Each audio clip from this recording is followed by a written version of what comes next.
On my end, let's check YouTube. YouTube, I think I have to hit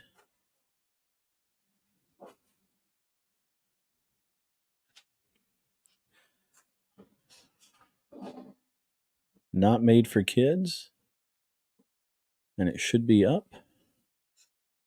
It's not up. Why are we not up?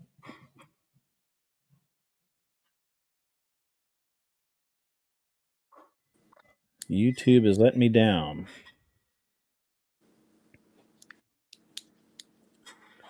There we go. YouTube is live. There we go. It's working now? Yep, we're up. You can hear me? I swapped my mic. No echo? Yeah, so there's a delay. If you're watching it, Josie, if you're watching it on your monitor, there's a delay in time between when you talk and when it shows up on YouTube. So that's always fun. Got to remember it's like 10 seconds. So yeah, but it can save you, so it's okay. Yeah. Yep. All right, everybody. So welcome back to the Unreasonable Man. I am the Unreasonable Man, and you are the audience. And now that we know our jobs, let's get to work. With me tonight, I have Josie Lessard there. She's been on a couple of other podcasts, and she's helping me out tonight, trying to keep me clean because I have a foul mouth and I say things that I mean. So she's going to try and help me out a little bit, maybe even help me steer a course because I tend to wander off on whatever path I choose. And Josie, if you want to, go ahead and talk about yourself for a minute while I get kind of get set up here myself. No. Okay, then. Fine. Nobody cares. Nobody cares. I'm a chick. Follow my Instagram, whatever other platform. Join the Discord. Join the whatever Discord we chill there. I got my Discord. My username is the same on all platforms, so you can find me there. So I do computer stuff. I do a lot of stuff. Good. Kind of like you. Good. Well, flying planes, driving cars. You know? That's what I do. Yeah. All right, so I'm going to dive in just really quick and talk about kind of what I've been going on, what's been going on in my week. And the biggest part of my week has been mostly just kind of flying and doing some catch-up work since the weather's been so terrible around here lately. And I finally got up in a trainer airplane again and had some fun. And flying's always cool. I hadn't flown in a year, so. So when are you gonna come visit me? Probably not.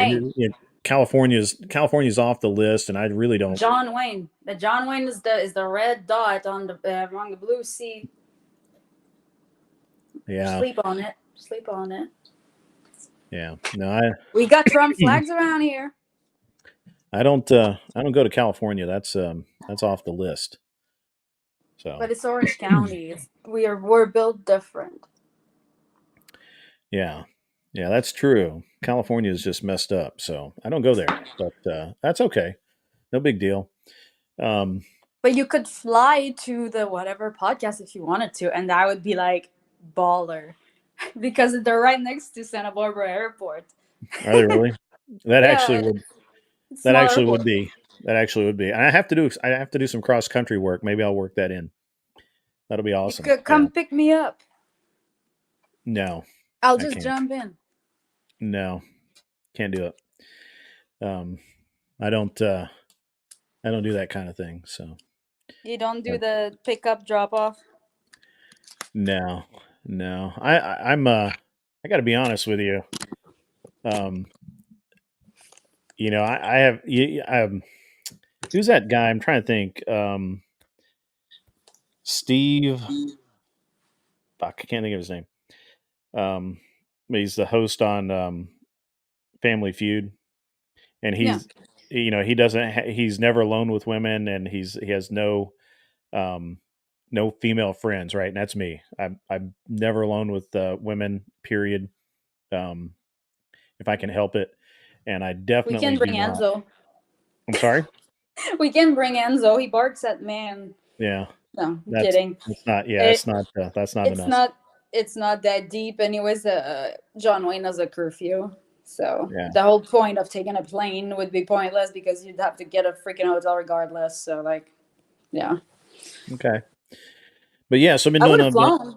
I would have flown otherwise, but I think everybody should learn how to fly. I mean, it's technically easier than driving a car, and once you get over the basics and kind of get everything down, it works out pretty good. oh, I would love Um, to. yeah, it's expensive right now, which is unfortunate, but Yeah, the yeah, flight school's 15,000 starting. It's yeah, crazy. I looked into it. you can make a lot of money doing it. I told my son, that that's what he ought to do if he can't get into the college he wants to go to, he needs to um, find a career. And I just put this out there, if he went Hmm. into a 6 month flight program, flight training, where they basically take you from zero to hero in a commercial, get you a commercial ATP license. And I told him that if he did that, he could come out at, you know, in 6 months, he could go from making just over minimum wage, you know, at some job, some Home Depot or whatever. 6 months later, he could be hired by an airline making, 90 grand a year. I know that's nothing in California, but whatever. And but make 90 grand a year later, he'll be right. He'll be left seat, which is pilot in command. As Hmm. pilot in command, he's going to make at least 115, 120 grand a year. A couple of years later, he's making 200, 250 grand a year, and he'll make that for the rest of his career. And they let you retire after right now they let you retire at like 20 years, I think. So if he started when he was 20, he could retire at 40 with a full retirement from an airline and go have a second career.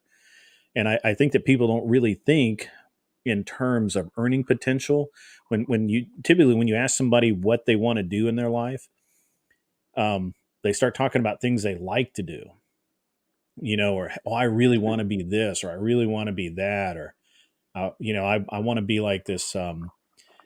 I want to be a superstar, or I want to play guitar in a rock band, or I want to be a computer geek and making $1 million a year working for Google or some shit. You know what I used to answer to that, even from a young age? What do you want to do when you grow up? I want to make money. That's what I Um, used to say. I always used to make people laugh. yeah, I mean, I think that it's the I think that there's a kind of a disconnect between what people think they want to do and what they actually can do and what they actually should do. And we're going to talk. I'll talk about that a little bit more a little later. I don't want to get quite that deep yet. People are still trying to figure out where we're at and what we're doing. I don't even see anybody in chat yet, which is unusual, um, but which is fine. The but so What's yeah, your I've been. name? Yep, you dropped off. Okay. Um, Sorry, the because I'm on my phone. there you go. You're in and you're out. I was gonna share it. Yeah. The so I've been getting my car stuff done. Now that the weather is getting to the point where it kind of makes sense to do that. We had our 2 weeks of winter here, and we're done with that. 2 weeks. So I had problems with my boat motor this week, which I've covered extensively in Discord, and I'm going to get Mm. that fixed. And yeah, just doing kind of doing normal stuff. And we'll talk. So Go ahead. you're a car guy. You're a car guy. I You am a used car to. guy, and we were talking the other night about some of my racing adventures in the Discord chat. I think I was actually putting some people to sleep, which I But thought you was hilarious. also you fly planes. You have boats, so you just do a lot of stuff. And now you're retired at your Yeah, age. Yeah. So pretty successful guy. Never had to work medium, for anybody. medium Uh, successful guy. Anybody can do it. I'm not super talented or anything. I'm actually Okay, so really he's pretty not successful. Got it. not Got it. really not really very talented at all, really. But one of the things More that than most people my age. yeah, but here's the thing: when I was 20, I made a conscious decision that I wanted to do something that was really hard and really hard to get into as my career, right? Like I wanted to be in racing. I knew I wanted to be in racing. I didn't really know what that would look like, and I really didn't understand how I was going to make money doing it. I knew I could make money as a mechanic, obviously, but So how did you find, because to get into racing, people know that it's like horseback riding or car racing, it's you need money to get into that circle. So, and you're not from money, you're not a nepo baby, yeah, no, I you was made. poor. I was the poorest kid you could think So of. how, like, what happened there? How did you get into that? Well, that's a great, that's a really great question. So is a part of it was a misspent youth. My neighbor had a race car, and I would help him with it in the evenings. And so I learned, and he was very good about teaching how and why and what the science and the engineering was. And it was because of him that when I went to college, I initially studied hard sciences. I have a degree in psychology, but I initially went to school. Initially, I came out of high school um, and went directly into the hard sciences. I mean, I was doing environmental science and technology as my major. And so, like, all the chemistry, all the physics, agricultural science, soil toxic. I mean, just all of it, and Mhm. all of these really hard sciences that I never actually ended up using because I went into psychology, but it made my brain work that way. And like I said, my neighbor was very influential on me, and so he got me into actually kind of racing. And yeah, Josie, your audio is jacked. I don't know if you know that. It's like Didn't say anything. no, but I mean from before. They're just now hearing it because it's lagging. But My your audio audio is. is really bad. Yeah, it's like really low, really garbled, but Oh, that's okay. Um, the yeah. Um, so how I got into it is is a comedy of errors, really, because what I did is while I was in college, I got into a form of racing called autocrossing, which is basically cone chasing, right? And it's your street car, and I took that to the next level, and I didn't have any real money, so I ended up building all my own stuff. And because it worked, and I did okay, um, other people kind of had me helping them out, and race teams are always looking for help, and they're always short of people especially at the lower mid level.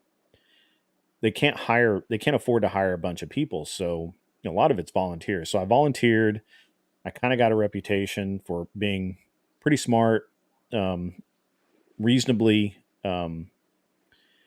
conscientious. I did my work the way they told me to do it, and so um, I literally started at the bottom as a volunteer, unpaid lackey, the guy they sent to get fuel, and I ended up, after probably 8 years, I ended up owning a race team. Right, like I went all the way up, but um, and along the way, there's a lot of chances for failure and there's a lot of risk. The biggest problem with any of it is the amount of risk that's involved. So when I was yeah, racing, for sure. The yeah, so like you were working for free basically, but like how did you pay your bills? Where were you staying? I Where? started out working for free when I was in college, and I had a job. I actually ran movie theaters in college, Gotcha. um, and I had some really I had all the typical college jobs except for that one. Like I was a security guard for a while, and security guard's like an awesome job for a guy in Hmm. college because you just sit there all night and watch people go in and out, and you can do your homework and do your class, and go to school the next morning, and you're great. and I worked with kids, and that was weird, but it was good. It gave me a lot of insight into how really truly messed up people are, and then I had then I had this job working at the theater. I managed theaters and I did a bunch of stuff. It's a long story, but um, I it paid me just enough money to afford a cheap apartment. I was like, back then, this is 90, this is like 93, 94, maybe a little, yeah, in that area. It's like 350 bucks or 500 bucks a month rent, right? And That's my yeah, I utility know, bill. I know. You wish that it was that cheap, right? Yeah, and I live like so cheap, and the thing is I gave up everything. Like there was no um there was no hobbies. Once I started into the racing, like before racing, I hunted, I fished. I didn't own anything. I would go with friends, like I didn't own a boat. My buddy had a boat, and we would go out and go fishing. And but I had, I hunted, I fished, I did the auto, I did my own autocross rate and track racing. I got a really cool story about that in a minute. But I would do all of this stuff. I had hobbies, right? Like actual hobbies. Yeah. So you were running a movie theater and you were a security guard to pay for your hobbies and also the work Yeah, that you were basically yeah. doing out Lived of as your cheap as passion. So like possible. how did you Yeah. like move up afterwards? Like how So yeah. So you like I was really networked or yeah. So I was really living as cheaply as possible, so I could put all the money that I had into the one hobby that I had left, which was racing. And so I mm-hmm. had a car. I had a I went from an MG Midget, which was a small bore car, to another small bore car, which was the Porsche 924, which ran in GT3 in club racing. And mainly because it was all fiberglass and it had been cut up a lot. I mean, it was actually, when I got it, it was just a pretty sad car, but I turned it into So something really cool. And wait, how much did you pay for those? so I paid $1,500 for the roller, which was the car on wheels, right? And then I ended up, I did all the work. So, and I had friends that helped and that kind of thing, but I did all the work and I bought all the parts and I did everything. So I probably had about 10 grand in it when it was race ready. Um, and that was a lot back then. Like again, I think like a brand new Toyota pickup that time was like 12,000 bucks. So, Sheesh. 10,000 bucks in a toy car was a lot of money. And for me. And I started road racing it locally, and actually I was able to go to like Road Atlanta and Mid Ohio and some other places and run that car. And it was a pretty cheap car to run. Didn't break a lot. It was pretty reliable. And I remember there's this one time. This is a really good story um, about how I changed through the years. Like right now, I'm pretty even guy, but when I was younger, I was very aggressive and I was very driven because I've been raised poor. I had no money. I had no, I had friends. I thought, and I had Yeah, opportunity, but I didn't. I can relate to that definitely. When when winning means you get money and you don't have money, there's some stuff you're gonna do that can get sketchy. My buddy Kevin's in the comments there with the comment "Rich Cat meme." I should buy a boat. That's pretty hilarious there, Kevin. He's my buddy though. He's a solid dude. Um, so I have this like cheap race car, and I'm out there racing with other people who are club racers who are racing cheaply. And the one thing is I had to work so much to be able to afford this. And so typically, where other people who were professionals could take off Wednesday and drive to the track, and they were there for Thursday practice and Friday practice, and then race Saturday and Sunday, I had to Mm. work until like Friday noon I would go to work with my Yeah. car on the trailer, ready to go. I would work until Friday noon. I'd get all my assistant manager and relief manager all like prepped up, and they would know what they were doing, and then I would go race. And so I'd have to drive like all night, and I would get there, and I missed. Obviously, I would miss qualifying on Friday, and so for the first race on the first time I would typically see the racetrack would be Saturday morning. And so we're at a track, and I'm not gonna say which one because if I give out too much information, it's probably pretty easy to figure out some detail. You could go back and find it, figure it out. But um, so I'm at. It's a pretty local track though, to where I'm at, and the regional executive, his daughter raced this piece of crap B210, which is a Datsun. Hey, that's the They, story you told me about. they used to call him the honeybee, right? Like Yeah. um, they used to call it the honeybee, and so they have this. Pardon me. So they have this girl, and so it's technically an e-prod car, but the way the SCCA works is if they don't have enough cars to make a run group, they just keep piling them together, and so you end up with very slow cars on track with pretty fast cars, and that's what happened. So I'm at dinner. I get in Friday night, and I go meet all my race car buddies at the restaurant. And I'm like the last guy to show up. And as I'm sitting there eating, trying to wolf down some food, the the guy next to me is like, "Hey, this is a track where I'm not going to say her name. She races here." And I'm like, "Really? I actually thought she had been kind of banned, or told not to come back, right?" And but no, because her dad was the guy in charge and of Hmm. that region, and so there was some. I don't think that he actively like campaigned for her or covered for her, but just the way things work is that like not enough people complained about her. But what she drove? She was a bad driver. She would drive in her mirrors. She would just not look and change not change lanes, but change her line and she had crashed out some dudes, and I'm like, holy crap! I have to start from pit lane, right?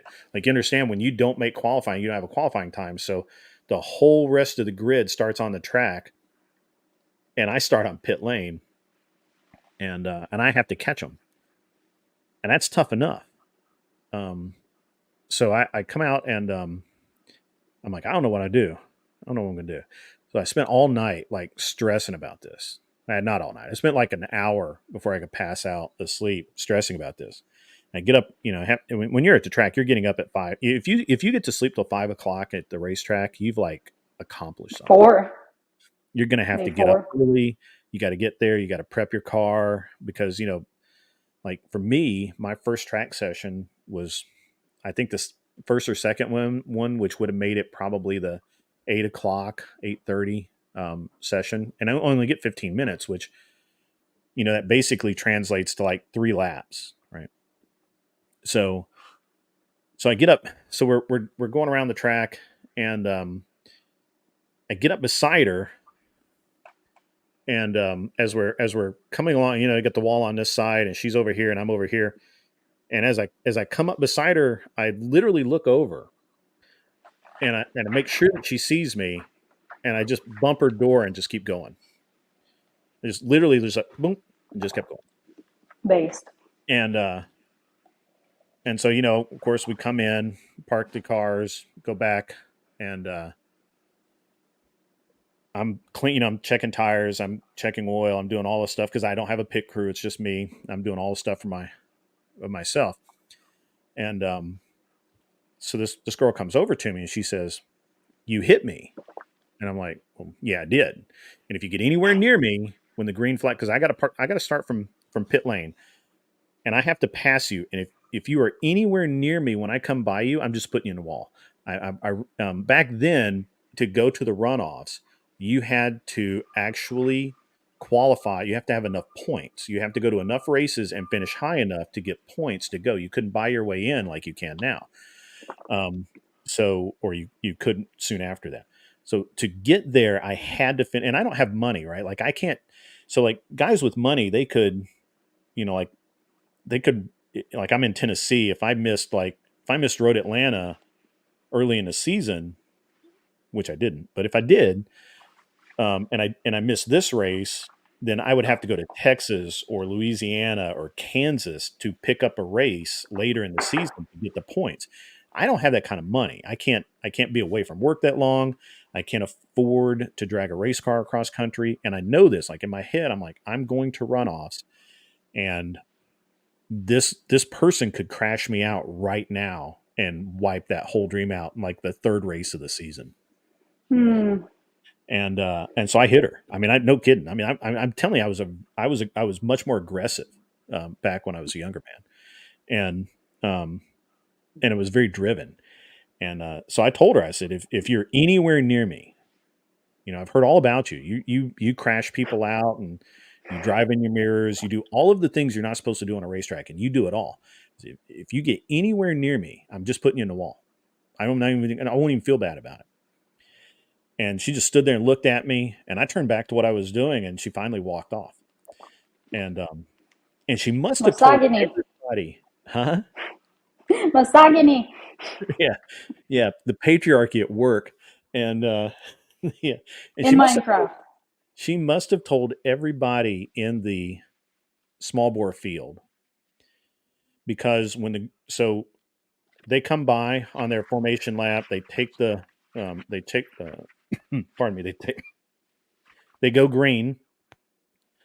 The steward lets me go from pit lane, and I come storming down pit lane out onto the track, and not another car challenges me until the next car in my class.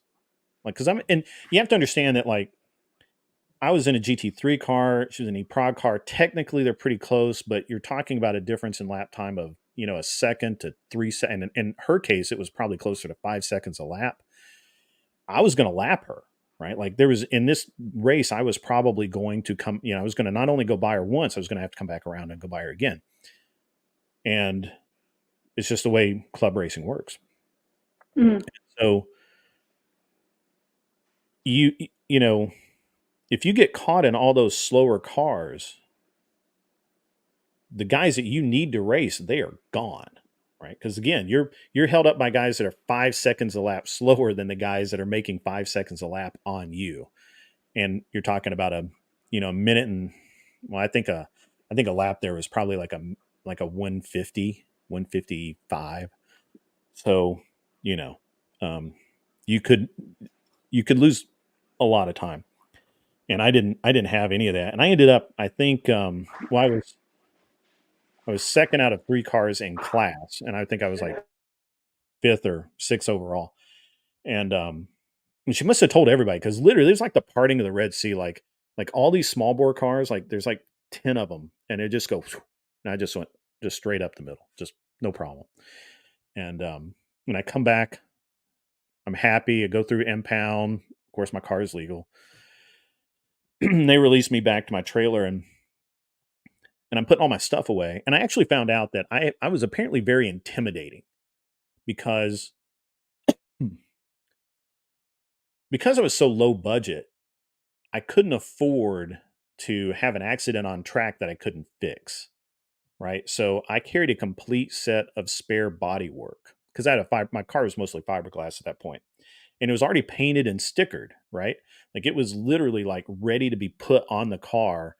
If I got hit, if I ran off track, I tore a fender off, or whatever happened, I'm ready to go. And I had made this stand that held it on my trailer, and it had like the two front fenders next to each other and the two rear fenders, and it looked like a half a car smushed together, um, like a snap type model kit. When you pull it out of the tray, it's all together, and that's kind of what it looked like. And apparently that really intimidated people, because they felt like I was expecting to crash, and I was willing to be a little more, take a few more chances than the normal guy, and who didn't bring a complete set of body work to the track.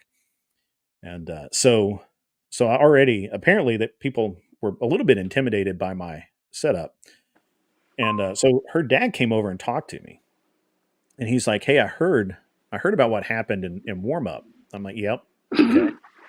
And I'm expecting, Cool right? story, I'm bro. literally expecting to be asked to leave. Like I'm ready to just get in my truck and go. Like I'm ready to go. Like, okay, I'm done. Fine. I'm done. I'm not even gonna argue with you. And I was all set for that. And he's like, listen, he's like, kind of want to thank you. He's like, I know that she has a lot of problems. She's not a particularly good driver. She will not listen to me, and she has all of these um, dudes hyping her up, telling her she's great, she's awesome, she should be in a faster car, and she's like the worst driver ever.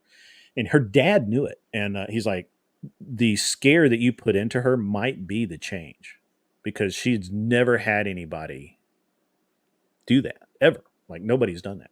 Like everybody's been very apologetic. They wouldn't even complain to her when she would do things like that. They wouldn't even complain to her dad about them because she's a girl, right?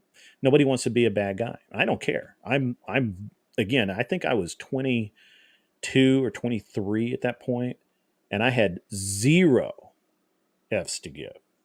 Like none. And I didn't even know that expression yet, but I understood it. And it was it was a great weekend overall. I ended up getting the points I needed. I became something of a legend, in the local community for putting this dangerous person in check, so to speak. And and I have a lot of good racing stories. I mean, racing is just a Was she hot though? is an adventure. Um, I mean, she was The maybe. only female, I guess. So here's the thing. So here's the thing. Hotness can be related to context, right? Like you look at some of these chicks that go out rock climbing that are fucking mannish as hell. Like if I saw that chick in the mall, I'd be like,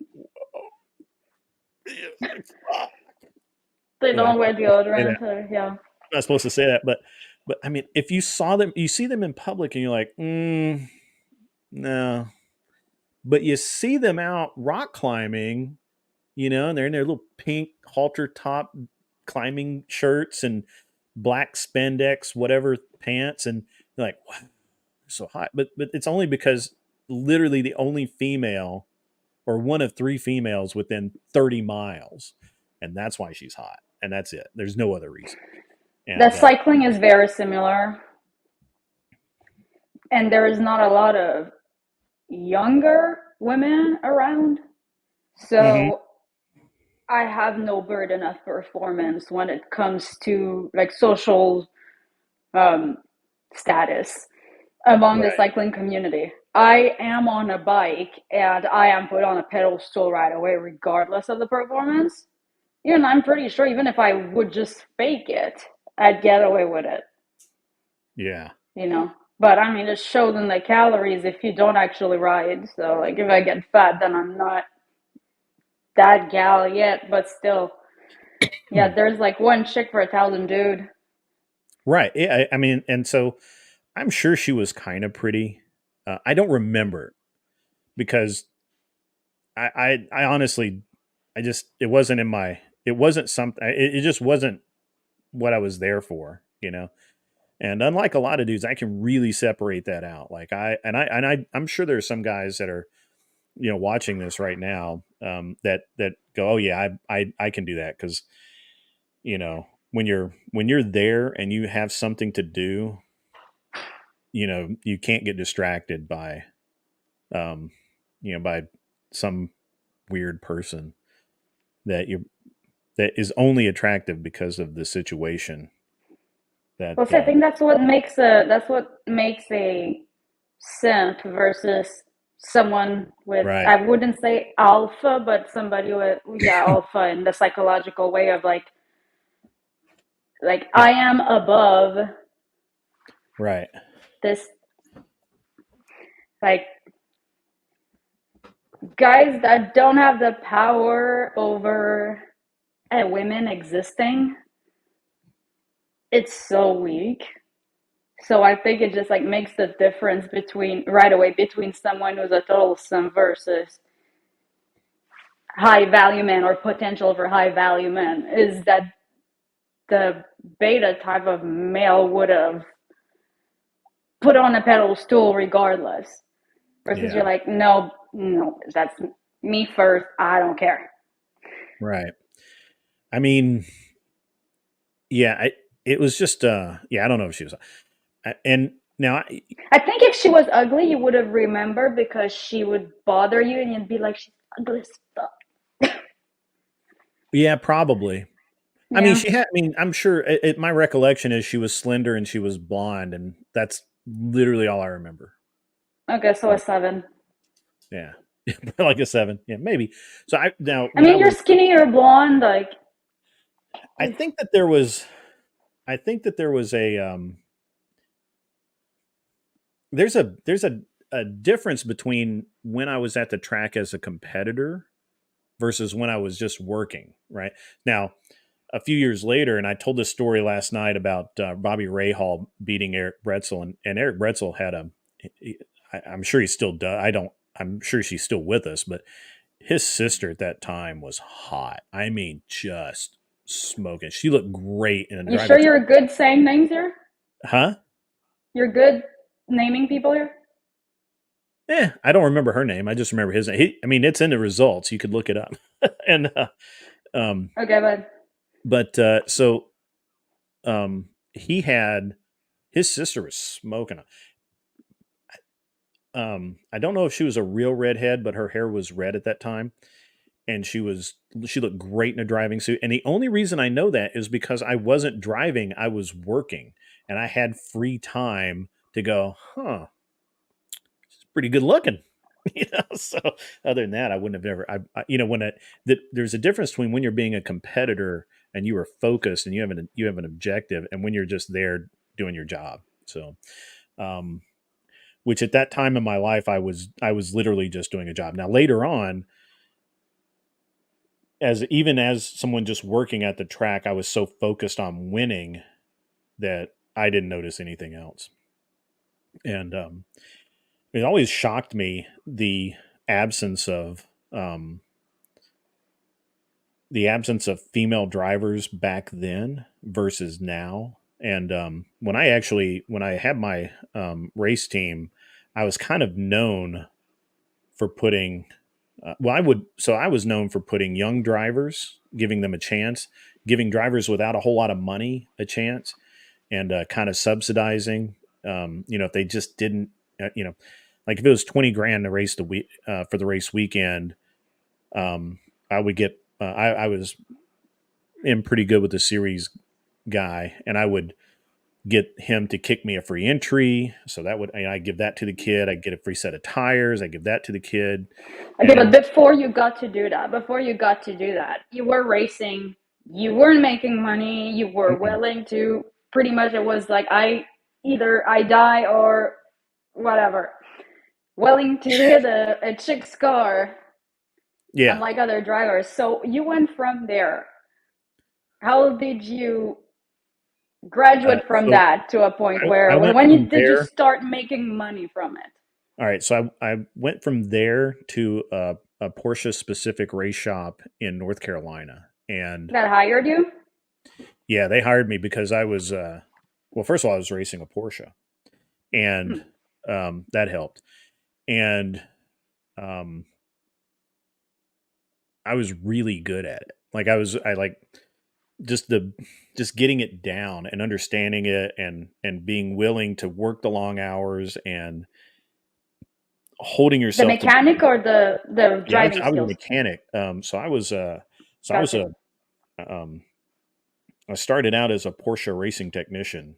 That was my first like job, Got it. and um, and the reason that I got that was I was racing one, and I and so I it's actually a funny story. So I was working as a technician in a shop while I was finishing college, and I had a client that had a Formula car, a Lola, and during testing, I crashed it, and I ended up, and the only place I knew that could fix it was this Porsche racing shop in North Carolina, that I had done work with before. I had talked with them. They given me some parts. I'd given them some parts, and we kind of helped each other out on various things. And so, and I liked the owner. The owner of the shop was like a really cool dude. I liked him. We got along really well.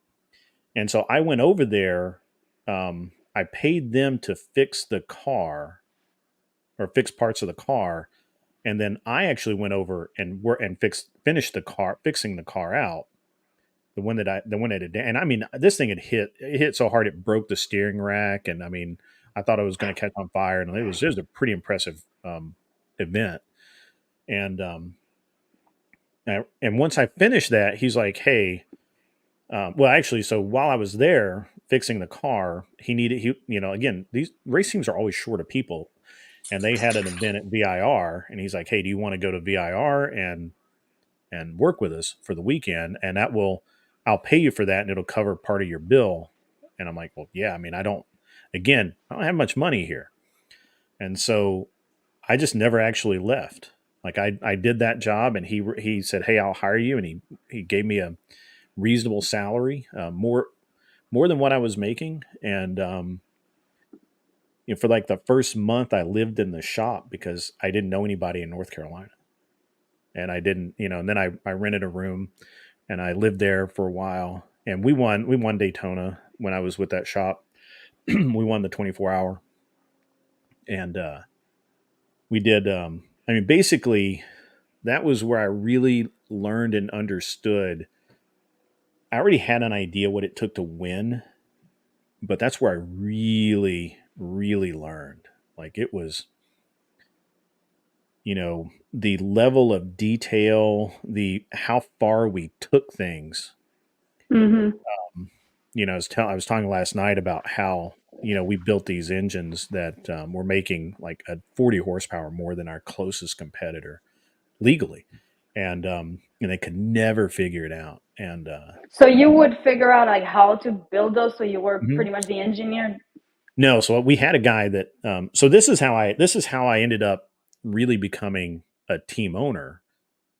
Um, is early on, once I graduated college, I got out, and I'm racing. I'm paying for my own way, and I decided that anything I wanted, I understood I wanted to be in racing, and I decided that the only way that I was going to really succeed was to go to the people that knew what I wanted to know and learn from them firsthand. And if that meant that I had to sleep on a shop floor to do it, if that meant that I had to travel across country to do it, if that meant that I had to work 3 jobs and live in the shop to do it, that's what I did. Now I didn't ended up having to only do about 2 or 3 of those things, but the reality is that the things I did, most people today would not do. I listen to people all the time talk about how hard they have it. Literally slept in a sleeping bag on a shop floor next to the shower that I used to take a shower. I would close the shop at night.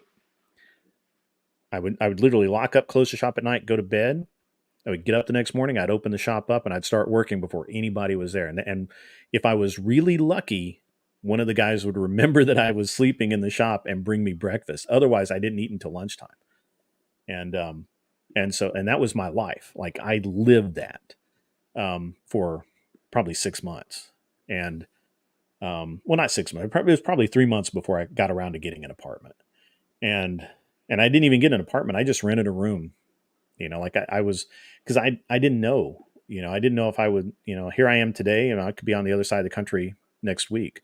Because once I learned all I could, I would move on.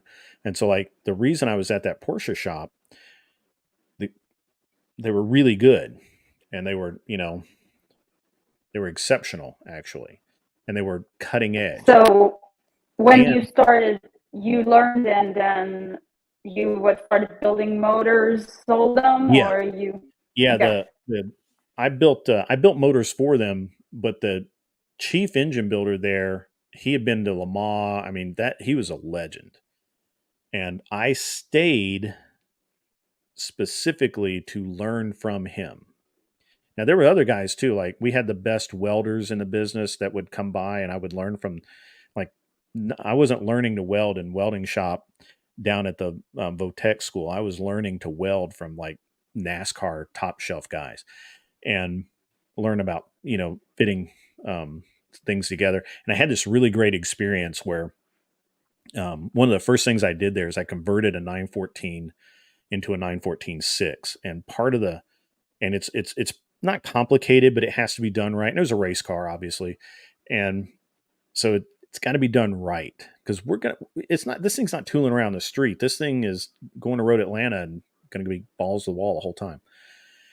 Mm. So I did the conversion, and part of it was a throttle bracket had to be made, and I kept that throttle bracket for like 12 years because the first one I made was beautiful, but it had no strength. And there was a guy there, Tom, that super famous fabricator, and he looked at it while I was doing it, and he just shook his head and just, you know, mm, Cute. and he walked away, right? And I should have known right when he did that I messed up, but I didn't. And so we put it on the car and started the car and tried to drive it away, and that throttle cable bracket bent. Like it was so Mm. beautiful. It was so beautiful. It was so elegant. It was light. It had, it was just, if you looked at it, you'd be like, that is a Ferrari part, right? Like that thing is awesome. But it was wrong. And it was absolutely wrong.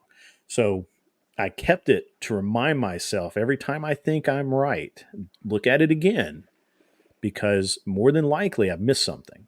I kept it for like 10 or 12 years. It was in my toolbox. Literally every morning I'd open that toolbox and that thing would be sitting there. I'd look at it. And so that's how I did that the whole rest of the time. And I'd work for somebody.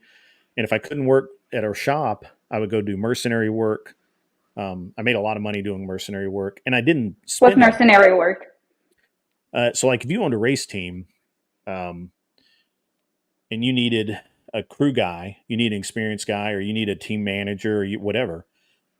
Um, I was I wasn't on the top of the list. There were guys that were cooler than me, but I was, You're all right. I was busy. I was busy. I wasn't like, I wasn't in demand, but I was busy. I mean, you would call me up and I'd send you over um my contract, which my contract was really hilarious. Like I back then, so this is probably 90. No, this is probably 2002.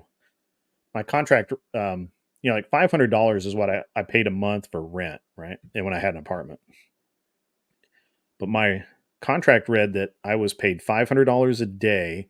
A day was an 8-hour period, and I didn't pay for anything from the time I left my front door until the time I walked back in.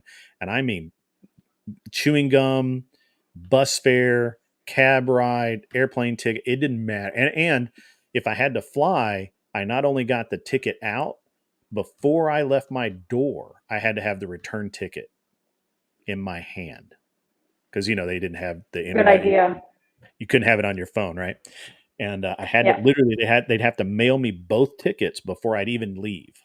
And so a day's 24 hours. That's 3 8-hour periods, and I would bill you for each one of them. If I worked from 6 in the morning till 6 the next morning, that was 3 days. You owed me that, and nobody ever argued. I always got paid, um, and so I made a lot of money, and I had no expenses. Like I didn't pay for anything.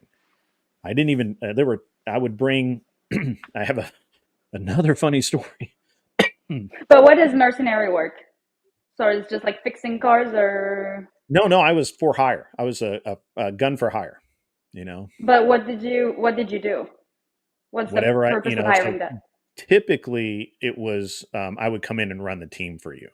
So you had like some basic mechanic guys that kind of knew what they were doing, but you didn't have a guy that could win, and I could It's make the like a call. manager? Yeah, kind of like a manager. Okay. Um, so um,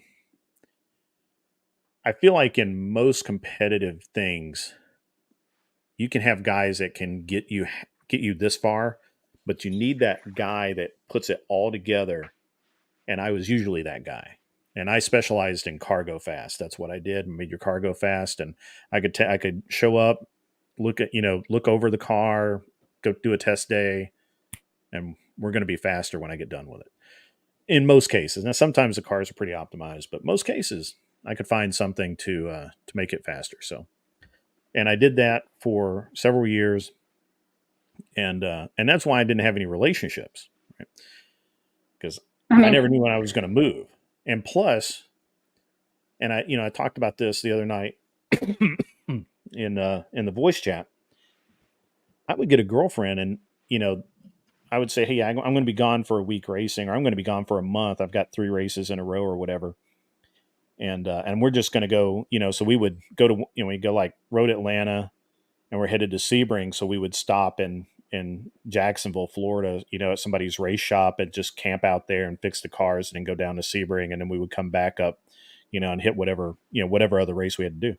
So I could be gone for a month, and I don't know if you know this, but women are insecure as fuck. Well, not supposed oh to say that. yeah. Women are insecure. They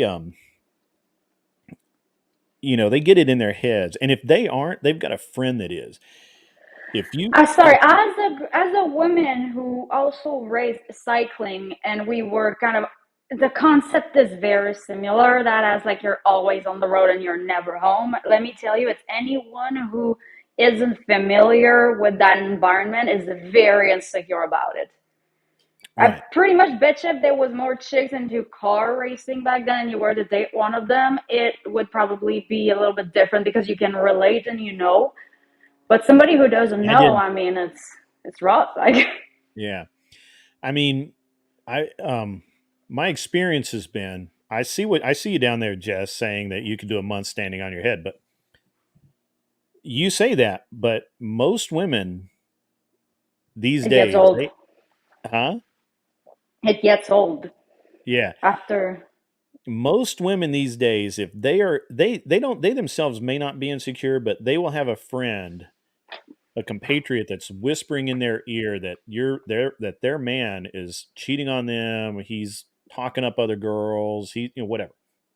The And teammates too. Sometimes they send you stuff or they steal the phones. I mean, not for you because back then there was a yeah, little bit more privacy on that regard. But yeah, I didn't have cell, but I mean, but it was that way, right? Like you could not. It was very difficult to have any kind of relationship because of what it was, mhm. and you couldn't change that. There was no changing it, so it was what it was.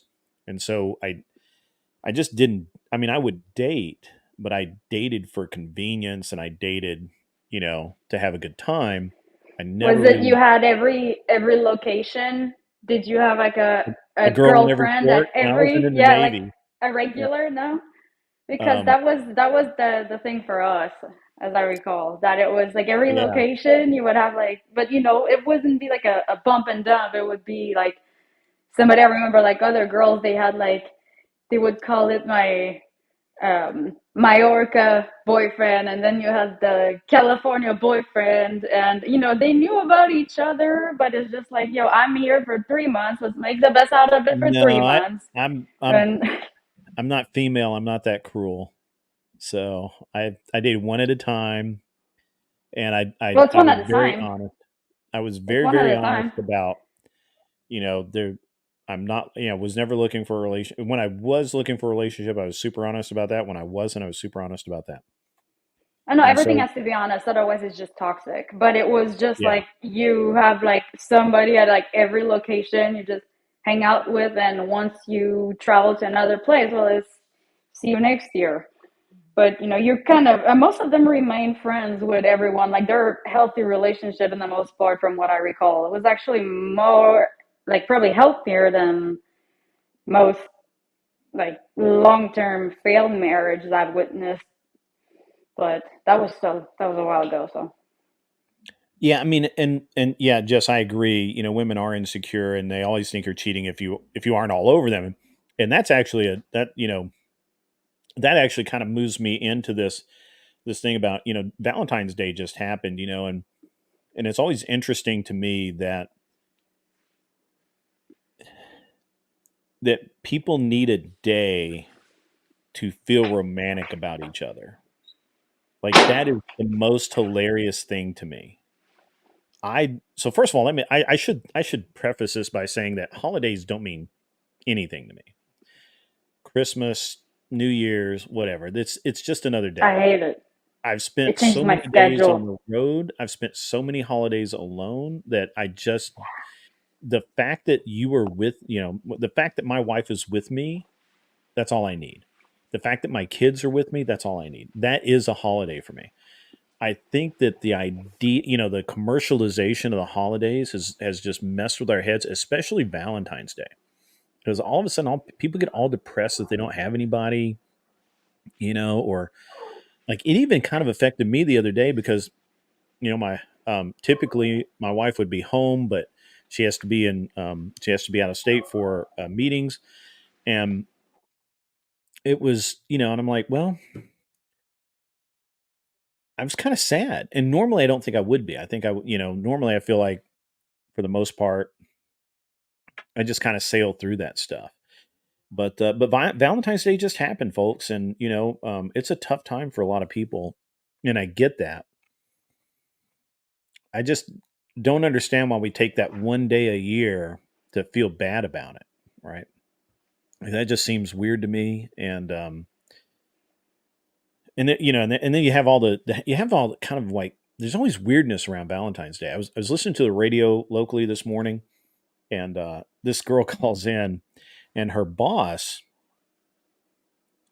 had given her, in her office, he had handed out Valentine's Day gifts. I think only to the women. I don't know. I'm That's so assuming creepy. it's kind of creepy, right? This Yeah. guy's obviously never had an HR briefing ever.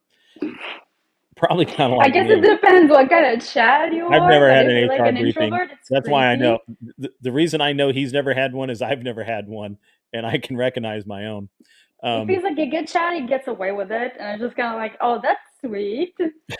But so he hands out these Valentine's Day gifts. I think only to the women. That she wasn't really sure, but she opens her, and it's a box of chocolates. Now that is kind of, I mean, your boss giving you a box of chocolates for Valentine's Day. That's right. if it's to everyone, sure. But She thinks it was to everyone. She saw other people in the office getting gifts, but was it a heart?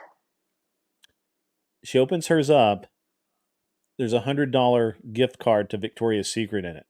Oh no, And her no, husband, no. and the reason that she called in was her husband was mad about it and was angry and wanted her to return it. And the question was, should she return it or not? Because the lady was like, look, this is totally inappropriate, but if I give it back, it could affect my job. It could upset him.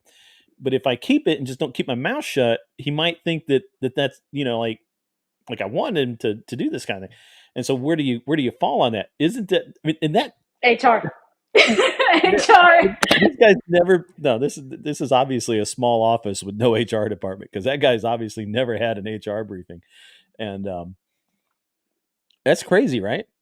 Is that not You nuts? go up to him and say, "Hey, I appreciate the gesture, but understand that being in a relationship, do you I'm think married. that this might be a bit inappropriate? Have you like kind of just trying to put it into perspective? But I'm very into being straightforward with that kind of stuff because I think that guys are very like more logical. They don't play And games. they I don't think suck at about it playing games. either. The guy probably just thought, yeah, whatever. I'd give. He probably Girls give. love that. Yeah, and he's probably like, oh, it's something her and her. The argument is it's something that her and her husband could enjoy, right? So her boss is like, I'm not giving you a $100 gift card to Sizzler or something. Who cares? But Get a Visa card. whatever. What? Just don't give anything. Employees don't expect it anymore. Just don't give anything. So the best comment was to. I thought the best comment for her to how to handle it was that she should go and ask him if he had meant to put it in there, or if it was maybe for his wife or something, and he mixed up the boxes, and that way she could kind of gauge what the intent was, right? and I thought that was probably the best thing, right? Like instead of keeping it or just handing it back and saying no, this is inappropriate. Um, Mm. it's if someone did that to my wife, the business would mysteriously burn down. You know, I think my boyfriend would be in jail. I'm Be in just gonna jail say 3 days that later. I don't know that it would be very mysterious in my case, but there would be signs. Um, yeah, that would be that's out there, right? That's pretty crazy. Yeah, my boyfriend would be like, "Yeah, you're not going back. Yeah, Done." Valentine's Day wreck stuff. But since we're kind of on this, I've got a clip. Got a clip, guys. You guys But ready what for a happened to clip? that guy? What happened to that guy before I get to that clip? What happened to that guy? Which guy? The dude that creeped and gave Victoria's Secret gift We cards don't for know. Valentine's Day. They literally I just heard about it on the I just it was on the radio this morning. Okay, Like I it was a thought that like a caller. story that It you was a caller. heard. Yeah, the caller, it was a caller on the radio. All Oh right, I'm going to do a God. flip here, guys. So I'm going to I'll investigate to try to super figure out what secret happened. high tech stuff. Everybody, I Grateful for want not giving my everybody to husband my listen about escape to this money thing and when tell I me what you saw that think. we were financially All four of struggling. the I, people 34 listening to this, female, have recently ran into a situation with my husband, 37 male, and I'm curious about if I'm the asshole here or not. So me and my husband have been together for 8 years, married for 7. When I got married, my mother came to me privately and talked about setting aside money as a rainy day slash Jess, I escape want you to fund listen up. if worse came to worst. My husband has never showed any signs of being dangerous and rarely even gets upset. But the way my mom talked about it, it seemed like a no-brainer to have. When me and my husband got together, we agreed I would be a stay-at-home wife. So the first thing is, in my opinion, I'm just going to stop this for a second. Right out of the gate, I feel like her mom is just nuts. Like, even just calling it an escape fund is crazy. But keep listening, keep listening. Gets better. We are both child-free, so that was never a concern. My husband made a comfortable mid-six-figure salary. All was good until about 2 years ago. He was injured at work in a near-fatal accident. Between hospital bills and a lawsuit that we lost, that ate up nearly all of our savings. I took a part-time job while my husband was recovering, but when he fully recovered, we transitioned back into me being unemployed, as my husband insisted that it was his role to provide. He is currently working 2 full-time jobs and Ubers on his days off to keep us afloat. Here's where I might be the asshole. I do all the expense managing, and I've continued to put money into my escape account, although I significantly decreased from $750 a month to $200 a month. My husband came home exhausted one night and asked about downsizing because of all the stress of work was going to kill him. I told him downsizing would not be an option, as I had spent years making our house a home and offered to go back to work. He tried to be nice, but basically told me that me going back to work wouldn't make enough. After an argument, my husband went through our finances to see where we could cut back. He was confused when he saw I had regular, reoccurring withdrawals leading back years and asked me about it. I broke down and revealed my money to him, which now So basically, since they've been married, she's been hiding their money from him. This isn't money that her mom gave her or money that she made when she was employed, that she just kind of told him, hey, I'm going to keep back some money for myself. It's money that literally she hid from him.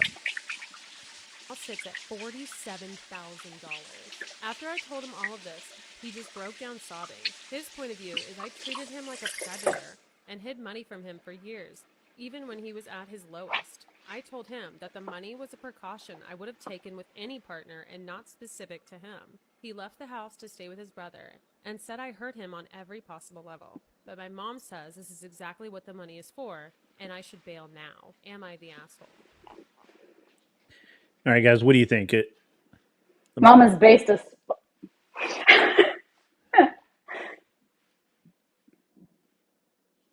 Yeah. What do we think? What do you think, Jesse or Josie? Pardon me, not Jesse. Jesse's lagging behind. She doesn't know yet. Um, the fact that she called it an escape fund is kind of who hurt you, Yeah, you right. know? Like I would say, like the mom, like maybe she had good intentions. I don't know. It's like maybe the mom has a backstory, Personally, according to my situation, I think more people should do that, but it shouldn't be called escape fund. It should be called savings. And you shouldn't start it when you're in a relationship. You should just have it. So initially, I disagreed with you on this. Initially, I was like, "You're wrong," but I'm going to modify that. If she'd been honest about it when she was working, or if she just said, "Hey, I know you want me to be a stay-at-home mom, but I would like to work a day or two a week because I feel like I just like to have some of my money, rainy day fund, whatever you want to call it."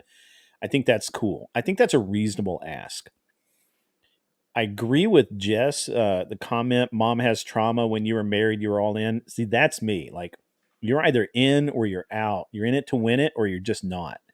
And I and mean, I does think she have to keep on growing that account? It's like you have like what, almost 50 grand in there. It's like, can you just sit on that? 50 I feel grand. like $1,000 is usually what we call a safety net for a chick, you know? Right, right. I mean, I could, and I had to think about it because, my initial gut reaction is this chick is completely the asshole.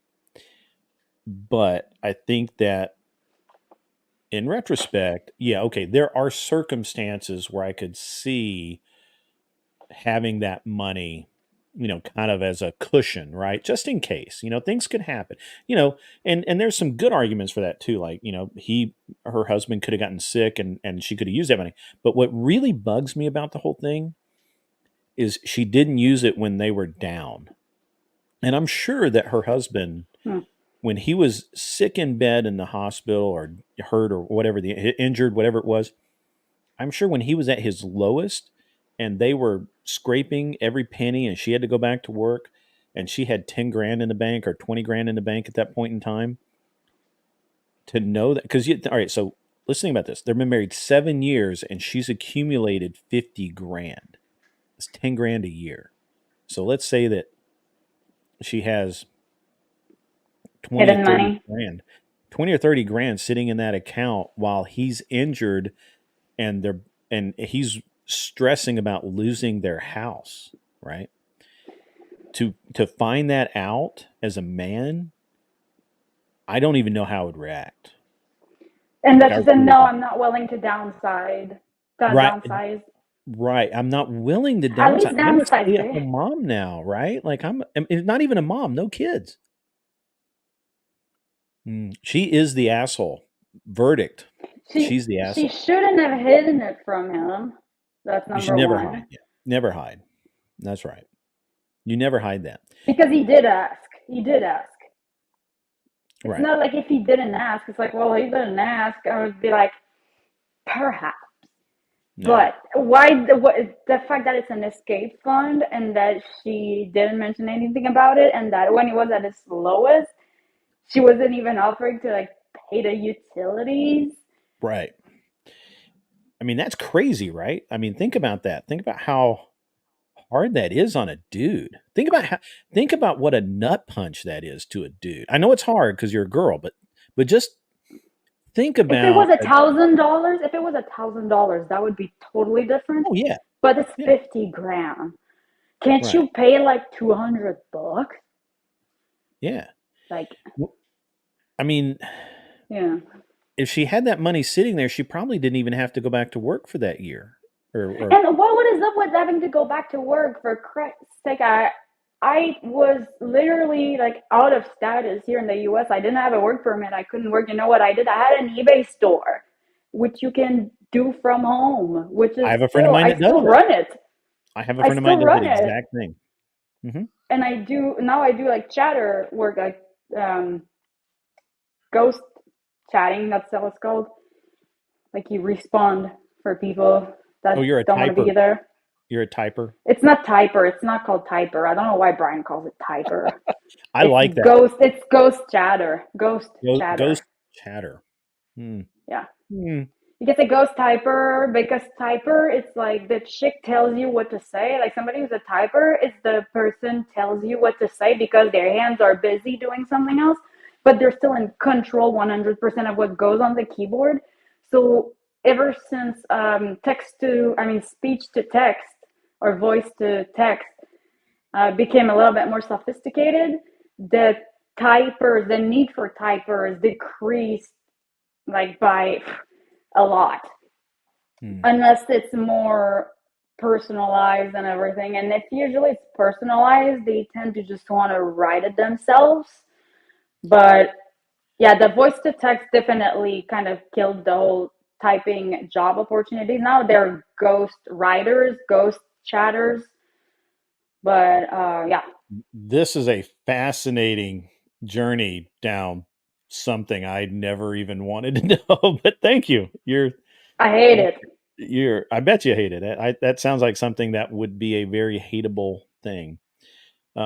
But so since we're talking about the that the how this lady is the asshole for doing what she did, I had to let Enzo off. that's okay. Um, what do let me talk a minute about what do people think that men and women really want from each other? Like I know what I want and I know what my wife wants from each other because we talk about it and we understand each other. But in the dating world, how do you even get there? Right? Like especially now when everybody lies and fronts and just is totally full of crap. Um, I mean, and okay, in her case, to be honest, like when virtue mom has signaling. unresolved trauma that she's projecting onto her daughter, like I get it, but Hmm? there's also like a factor of like who surrounds you, and you need to have the critical, I wouldn't say critical thinking, but to be able to put into perspective and be like, okay, be able to talk about it with somebody else. And sometimes just to talk about it with someone else, you realize how crazy it sounds, and you kind of go like, okay, like maybe she's got unresolved trauma, like Well, maybe I she's think a in that little like, case, it's her mom. So I mean, most daughters do trust their mom, right? Like that is your sounding most board. sons trust their mom. Yeah, that too.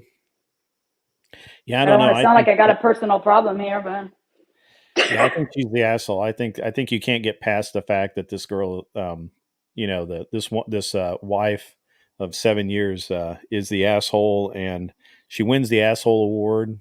Um, I hope she receives it. And I agree with Spectre down there. She wants just in case escape plan. There's the door. Have fun. We'll see you later. You're a great group of people. But can't be here. No, I'm just kidding. No, I would actually. That would just be that would be just terrible. I'm not saying that as somebody who did not have that, and then I that was leading into that. for some reason, like I did like a lot of sales, and at some point I had like a little like some maybe like Nest egg. 4,000 in my checking account, Yeah, at some point having like $50 in your checking versus 4,000, the relief sure. that like you can survive for like 2-3 days without having to scratch everywhere to for every little penny to be able to get yourself out of trouble. Like you can do that on your own. It's such a I relief. agree. I agree with the idea that if she had gone to him and said, "Look, I want us each to have a rainy day fund, and we're just going to contribute a little bit to it here and there," that's totally cool. And I But you get guys it. have the credit cards.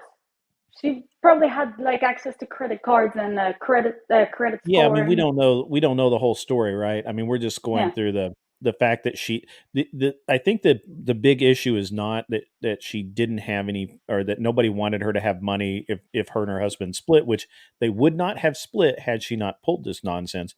I think the problem that we have with this is that she hid money that he made from him for her and never said a word about it, Oh, never talked about it.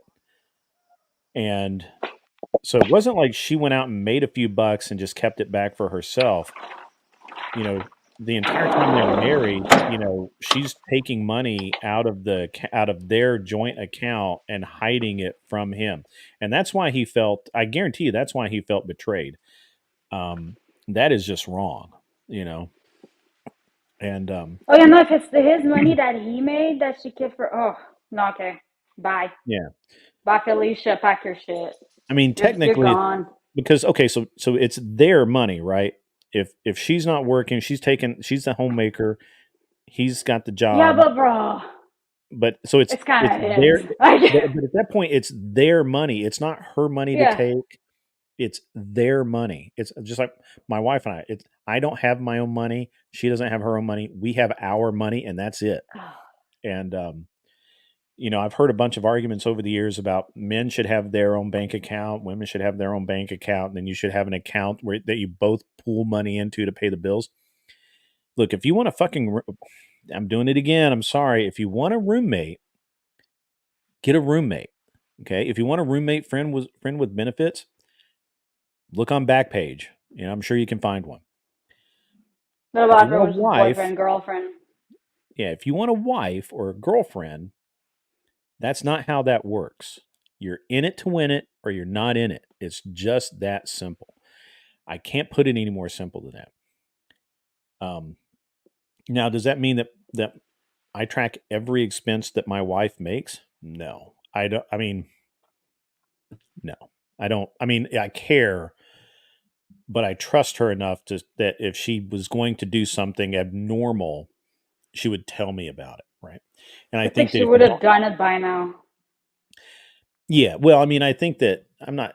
I'm talking more like if she was to go out and like buy a new car or something, she would not do that without telling me, right?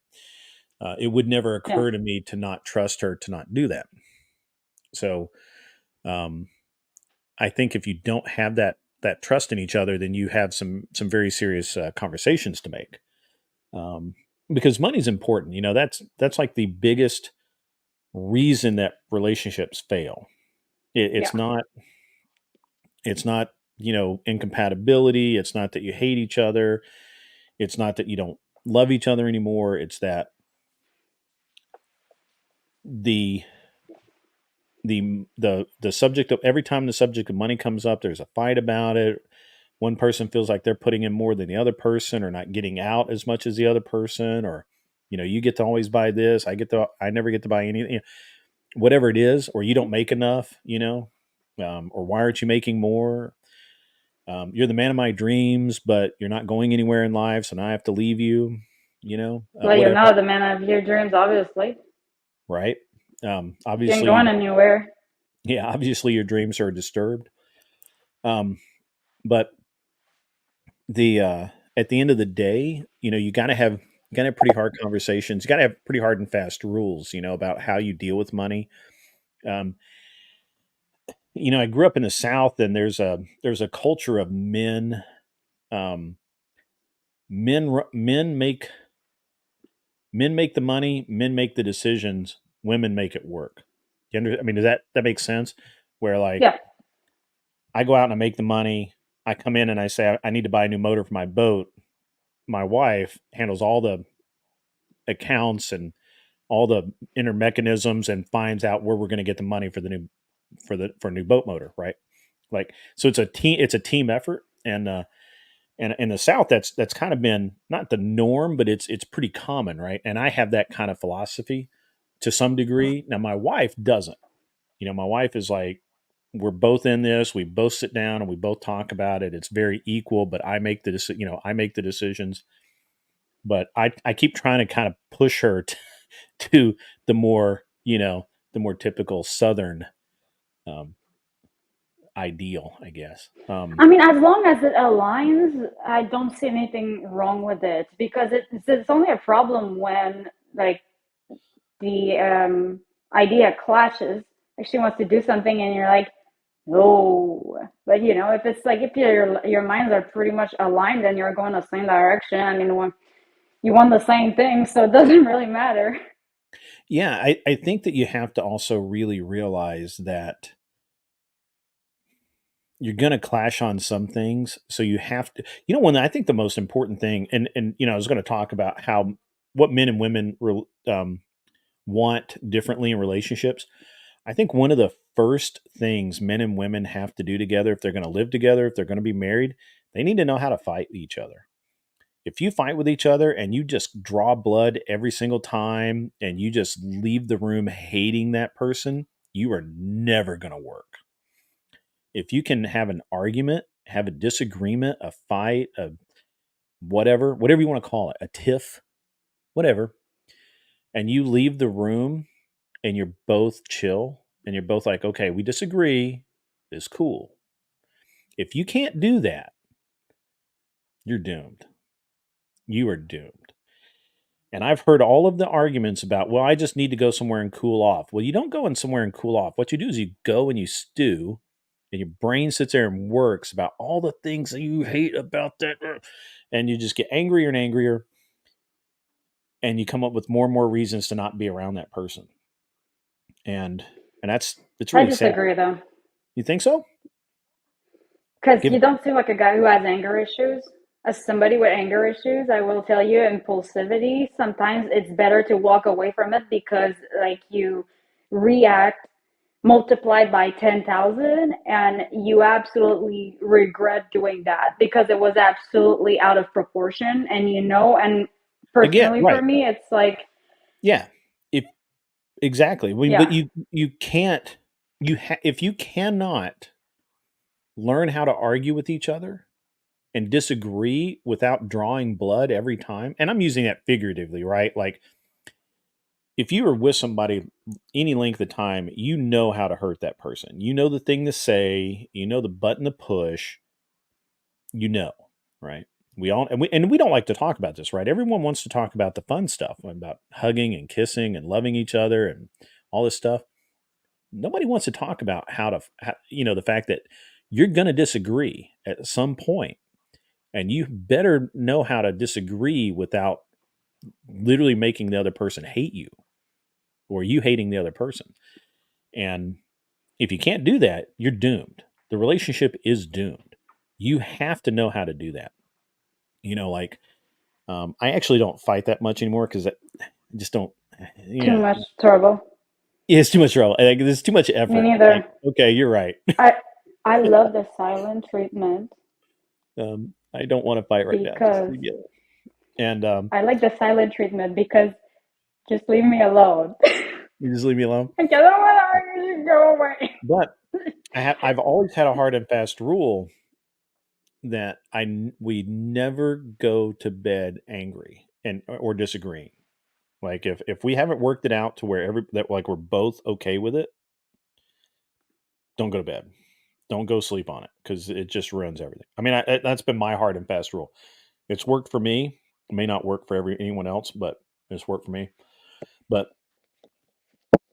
I just think people, I know how to argue with people and not get angry with them. And I think that you have to learn how to do that. Yeah.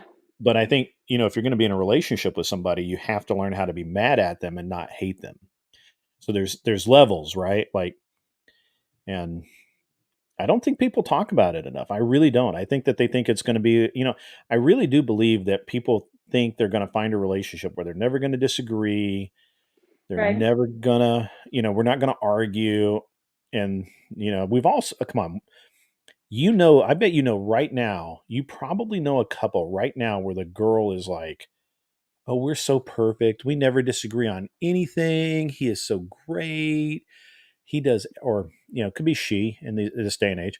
She, my partner is just so awesome. We are just so in tune with each other. And it's all crap because at some point you're gonna argue, and you have to know how to argue. You have to, got to know how. If you don't, you're doomed. Um, you have to know how to come back from that argument. This, Yeah. do you see what I Jess think, said? You see, no. Jess says the secret to a 50-year marriage is sleeping naked. You are correct, young lady. You are correct. Um, that is that's accurate. That's accurate. But yeah, As so long as that's you still look good. yeah, looking good helps, you know. But Because if you don't look good naked, that's just going to make it a bit worse. yeah, It's just a reminder. But I think, I don't know if it's, I feel it sounds so dramatic when I'm putting it into words, but is it bad that I learned to kind of dissociate when something is supposed to be triggering me? I feel like I'm watching it from a comment section all of a sudden. And that I can read the comments like as if they were on YouTube. And I just kind of start laughing because I know exactly how people would react to it in the dry, dark humor way. So I start to look at it from the comment section. It's so weird. So I'm just like, you okay? Like, bye. Just let no answer everything. If somebody like snaps at me, I'm like, you may have some work to do. You may I don't you know. you may need a little tune up. But hey, if it's working for you, keep doing what you're doing, I guess. But you may have some work to do. My face, my face doesn't, my face is in my facial expression.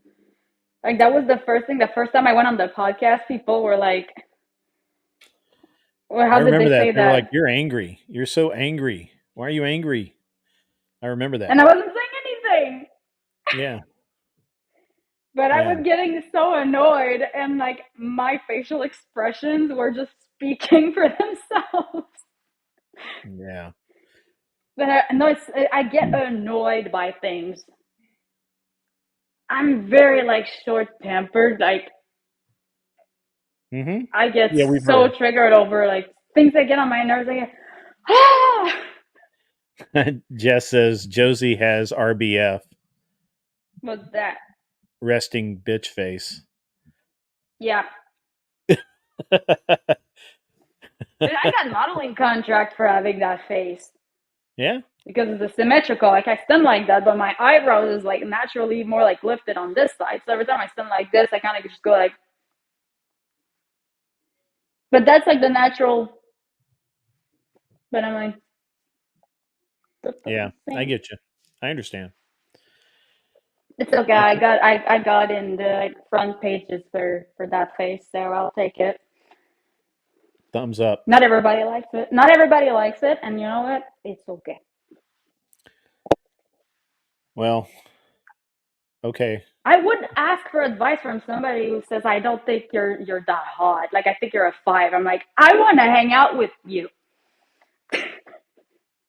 Hmm. Like you're like not my type. I'm like, can we be friends?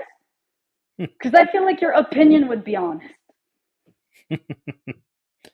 No, I I seek don't know. accountability. I don't know. I never I guess I just never really thought about how I look um very much other than, Have you thought obviously. about how you smell though? Oh yes. I don't like to Okay, stink. good, It's good. yeah, I can't do that. I can't, cuz I spent so much time with, just being greasy and covered in fluids and, you know, Yeah, bleeding occasionally, well actually more than occasionally, and and grease just from like cars dusty and and dusty and dirty and just, I'm out in the weather so much. So like taking a shower is like it's a must. Like it's a yeah, zero. It like there is nothing that stops that. Like I don't really care about anything else. But when I'm, yeah. I've got to be clean. I have to be. I have to be. I have to be the dude. Okay, I've got to be a dude. I can't be like Pigpen. I can't be. I can't be all gross. I can't do it. But see, that's the problem nowadays is that I don't know where it's from, but I would say if we had to say what toxic masculinity really is, I believe toxic masculinity is this idea that being clean and smelling good is not masculine. I don't know who the heck came up with that, but they need to delete themselves. We need to get rid of them. Who the heck said that? Like, I hate them. Hmm. Because, Yeah, I like, don't. a dude I've that never heard smells that. good, like, I'm So, sorry, like, it's like, so there's a limit, though. I mean, if you were spending more on beard wax and or mustache wax and beard oil than your wife spends on skincare, you are wrong, and you probably need to shave you're because probably getting ripped off, you too. don't deserve a beard. And the at the end of the day, um, at the end of the day, I think that there's like a whole resurgence of this classic man vibe, where you see these guys out there wearing the beards with the waxed mustaches, with the tailored shirts and the vests and all of that. And I think that's cool. So I think men should dress well. Um, and I think that they need to I think that men to be manly is to take care of yourself, right? Like that's a manly thing. Now, It's if you manly if smell you like can a kind of banana, like pull that, like, if you can pull that, what is could be considered slightly metro, let's say. You can pull it off without losing an ounce of masculinity because you're so confident in yourself that you don't give a crap. Like, that's how you know how straight you are. You can go get your nails done. Like, no, yeah, I don't that's have. a I've never win. had my nails done. I do my Well, it's own. not done with like not with the nail polish, but it's like get them like, like nicely done. But you work on cars, so there's no point. Like, Yeah, I don't know. I'm gonna divert. I'm gonna diverge from you here. I think if you are a dude and you're getting your nails done and you're getting a, I could see the pedicure thing because toes are just terrible and men wear work boots and stuff and there's like a lot of health issues.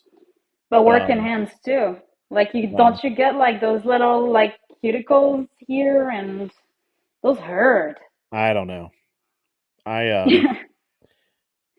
I I I'm not even. I'm looking around for.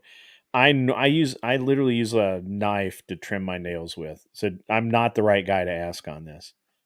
Normally, I'm like, and the other night I was waving around like I have like my desk is And crazy, huh? nice. Yeah, my desk is crazy. Like I Don't so put knives on the screen. don't TOS. no. How about handles? Sorry. Um, Yes. but yeah, so I have my desk is out of control. I've got all kinds of stuff on my desk that is TOS, and but I have Yeah, leave them there. I and I literally use like knives to cut my nails. I don't except my toenails. My toenails, I have actual toenail cutters to cut my toenails because ingrown toenails, that's a thing. Dudes get those, unfortunately. Um, but yeah, I don't know. That's a weird subject. I'm gonna move on from that. Uh, I don't. That's weird. I don't want to do that. I don't want to talk about it anymore. Um, yeah, I don't know. Looks like chat's gone to sleep, and it was really just Spectre and Jess. Um, We're not that interesting. cool. I'm not that cool. I really am not. And Kevin, my buddy Kevin, piped up. He's probably gone to bed. He's on Eastern time, so it's like late for him. Plus, Not that he's late though. huh 10:30 10:30. ish. Yeah. Yeah, it's 9:30 here. Yeah. No, we're just Um, not that cool, but it's okay. I feel like if you had to ask me, like, between being like popular or being rich, I would 100% pick being rich, but usually one goes with the other. But if you can get to be rich without nobody Kevin, you've knowing been you, hanging out, buddy. Race cars greater than painted toenails. What is happening here? Or no, race No, cars. I didn't say painted toenails, just like getting them done. It's like if your chick goes and like you're there, you might as well. It's So not like you take your appointments. I feel like I need to introduce my buddy Kevin. Uh, Yeah, his his name is Sean, or he has two you first just names. doxed them. He has two first names, right? His middle name's also a first name, which is whatever. Nice. Anyway, so I call him Sean. I've called him Sean for a That's long base. time. Or Kevin. Either way, doesn't matter.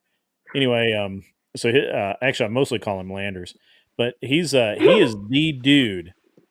He is the dude when it comes to rebuilding rotary engines. If I don't do it, he's the next guy.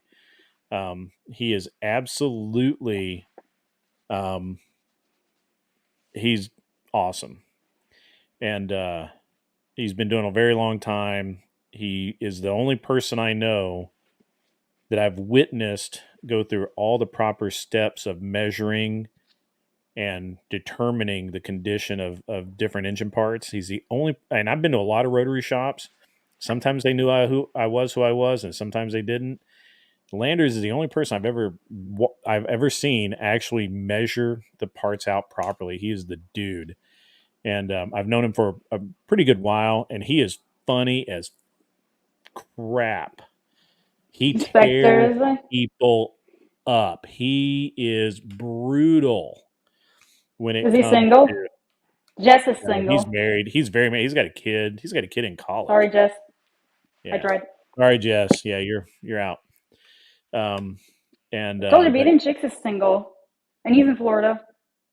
She's like, but no, Discord is not a dating. It's not for dating. I'm like, okay, like if we start to yeah, like say that about literally everything, well, you're the problem. I can't believe. And a church is not for dating. Work is not for dating. Walking the dog is not for dating. Discord is not for dating. Well, if nothing is for dating, then what is it, huh? I don't know. I do all those Break the things, rules. not for dating, but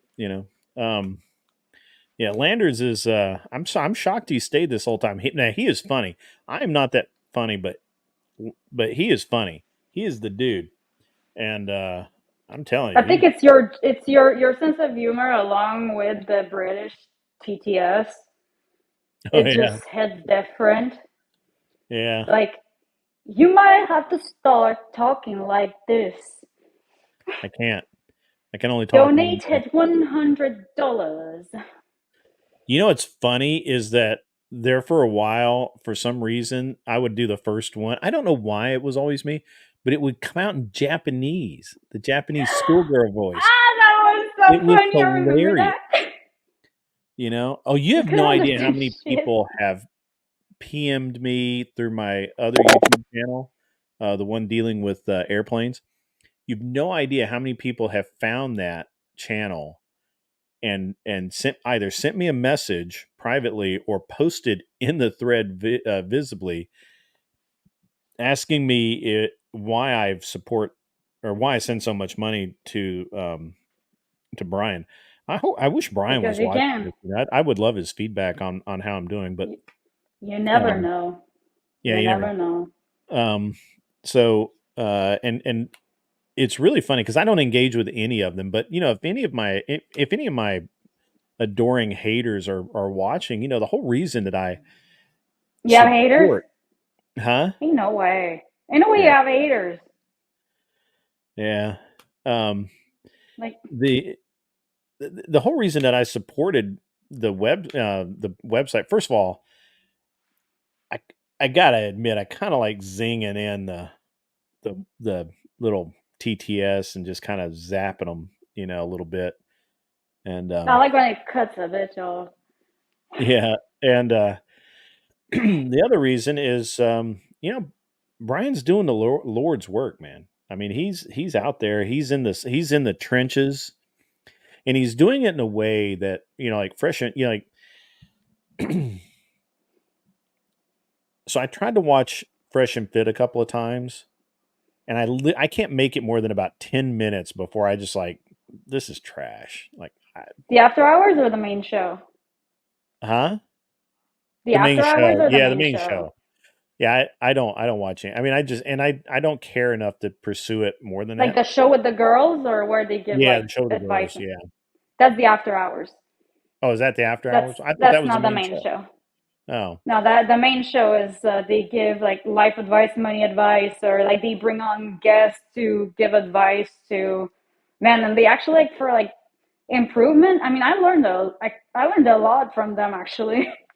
Even as a chick, it's supposed to be for men, but like it's just in terms of like terminology or like money and stuff. Because my boyfriend yeah, but works in their take is money just landing. their take is really bad. Like they're like that's why I think that I have listened to I guess I did real I don't know that I realized that there weren't girls on when they were talking about the money stuff. But like No, they're like more into like life improvement. Brian is more into entertainment. well, It's two different niches. I think Brian is more so I think Brian is more in he is more into actually having discussions, like actual discussions where I don't think Fresh and Fit is at all. I don't think that they want to have a discussion. I think that they're even worse clip farmers than Chase is. Like, and Chase is bad. I mean, come on, let's be honest. I don't. I kind of like Chase. I really liked him originally, right? Like when Chase first was on, like the first few times he was on, he was like super bass. He was really cool, Likeable. Yeah, I used to like him. likable.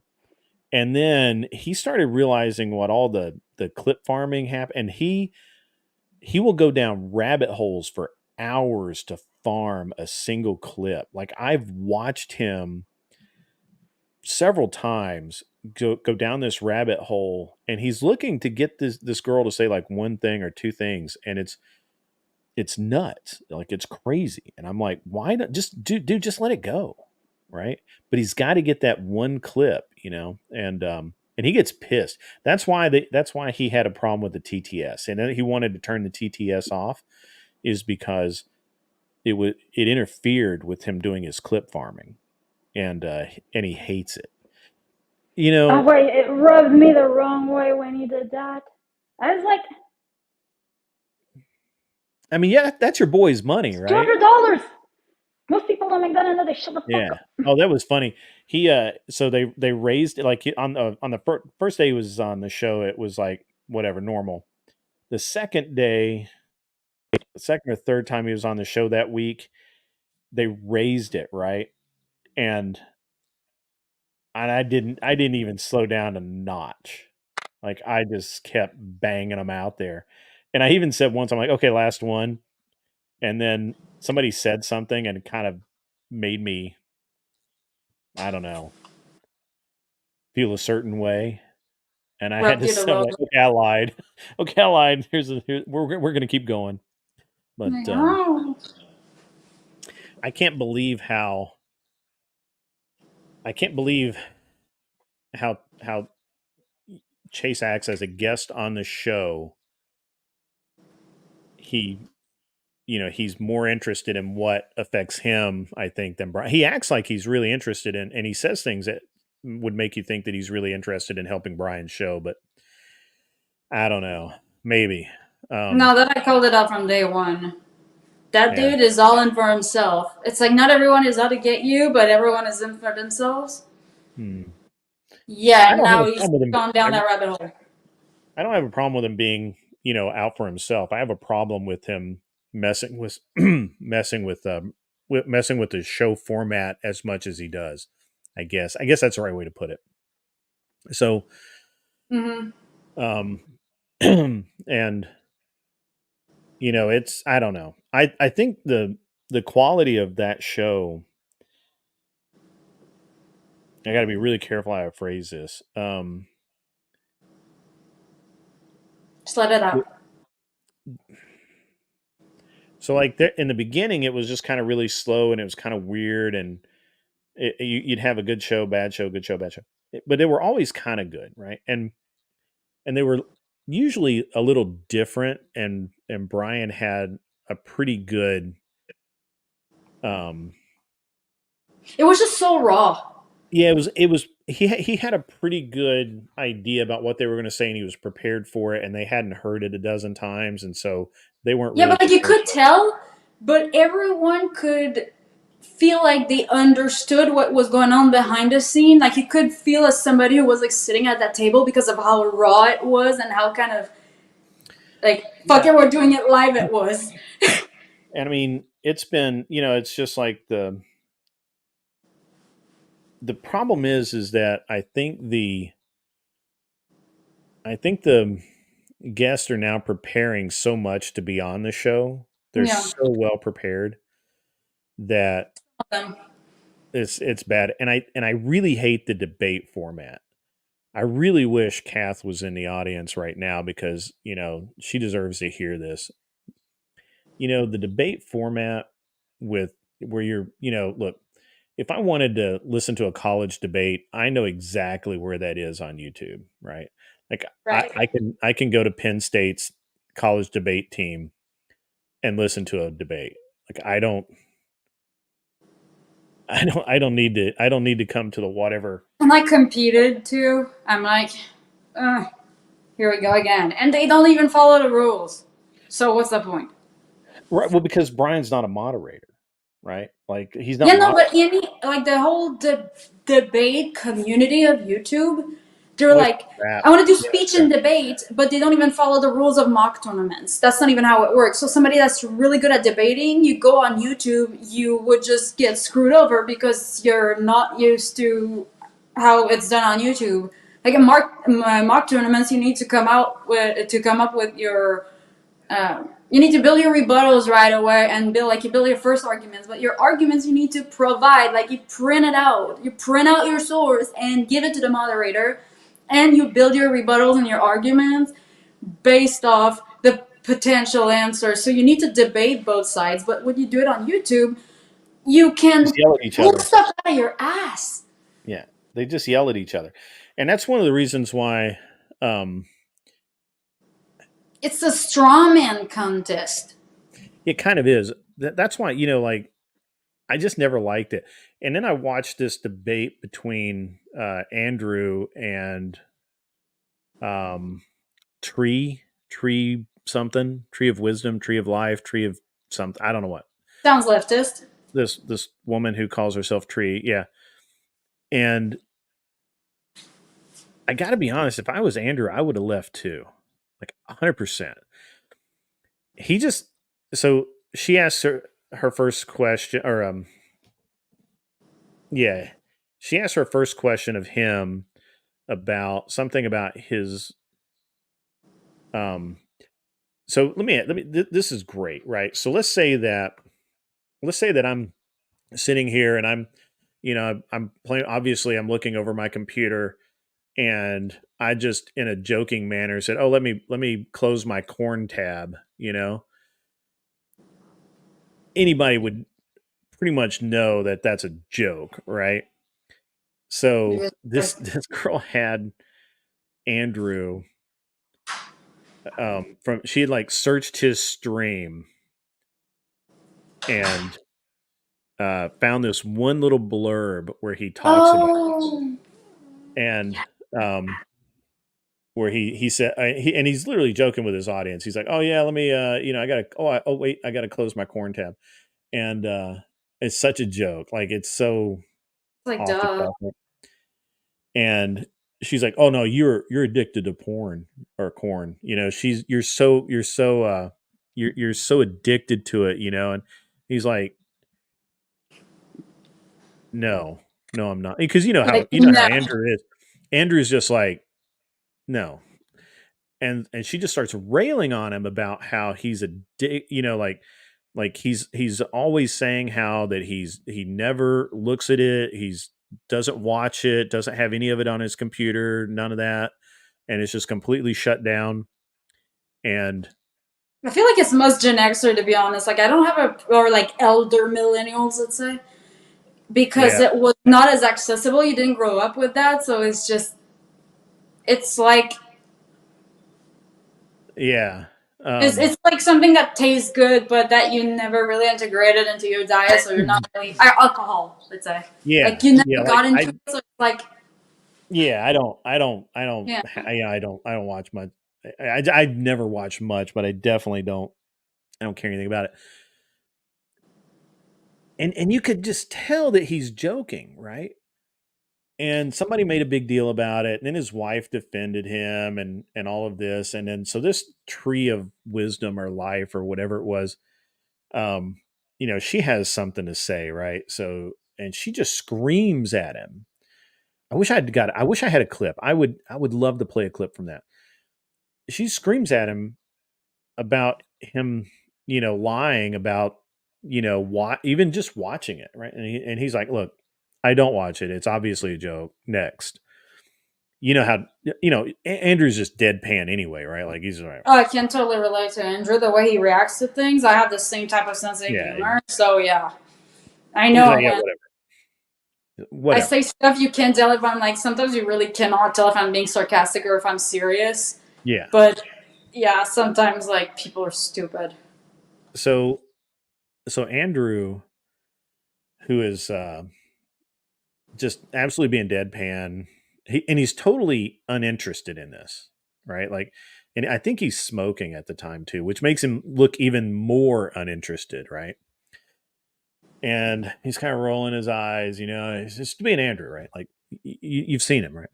So it's his turn. He's like, okay, is it my turn? Is it my turn to ask a question?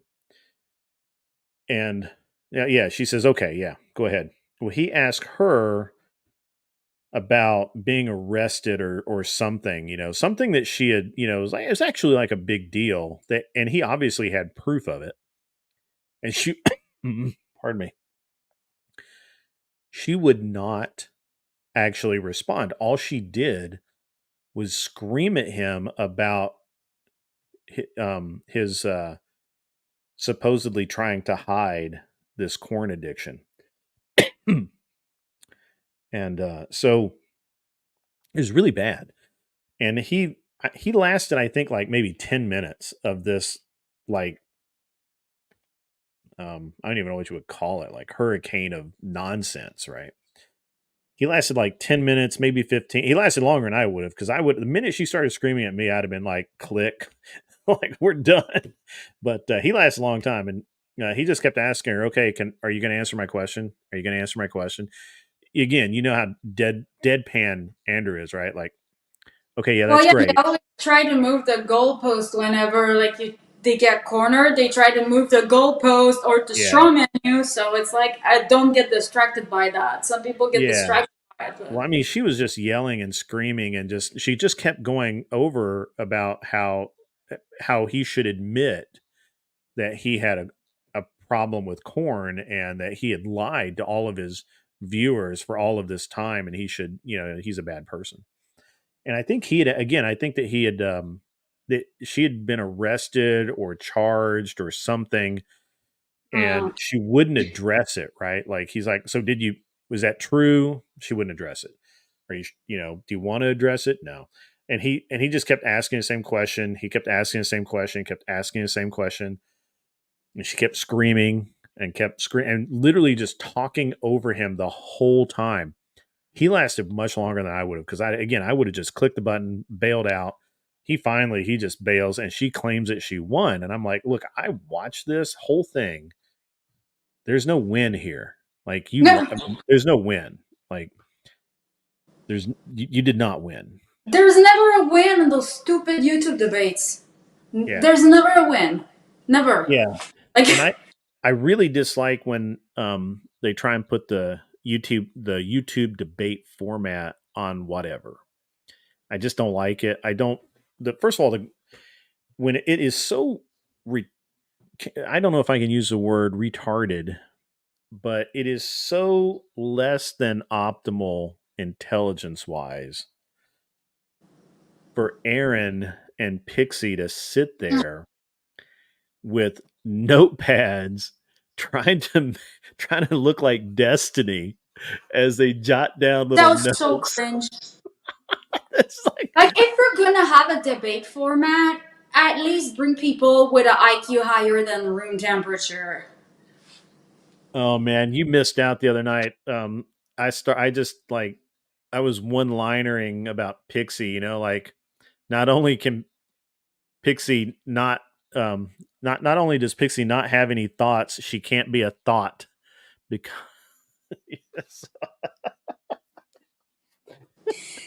Hey, the You know, standard is or, low nowadays. I or mean, is it just me, or can everybody see? Or isn't everyone impressed about how little Aaron's mouth moves when Pixie talks? Because ventriloquism, it's just funny. And yeah, like I've got a I'm bigger sorry, issue with that chick. that may not be a that may not be a a French Canadian thing. I'm sorry, I may have outcultured you there. I shouldn't have. But What is it? Ventriloque? ventriloquism, the dummy Oh yeah, no, I sits know what on you're your talking about. leg. You can barely see Aaron's lips move Yeah, when Pixie talks. yeah, no, I got that. Yeah, I just railed on Pixie for like probably 20 minutes because I'm it's still so hard to freaking. believe that someone could be that stupid and live It's sad because in she's America. not a bad person. Some people are just not smart, but incredibly well intentioned and incredibly sweet. And So I that's feel like fake. she doesn't have any bad intentions, but She is she's just so smart. fake. Like, it's ridiculous how fake she is. I No, can't she's. even.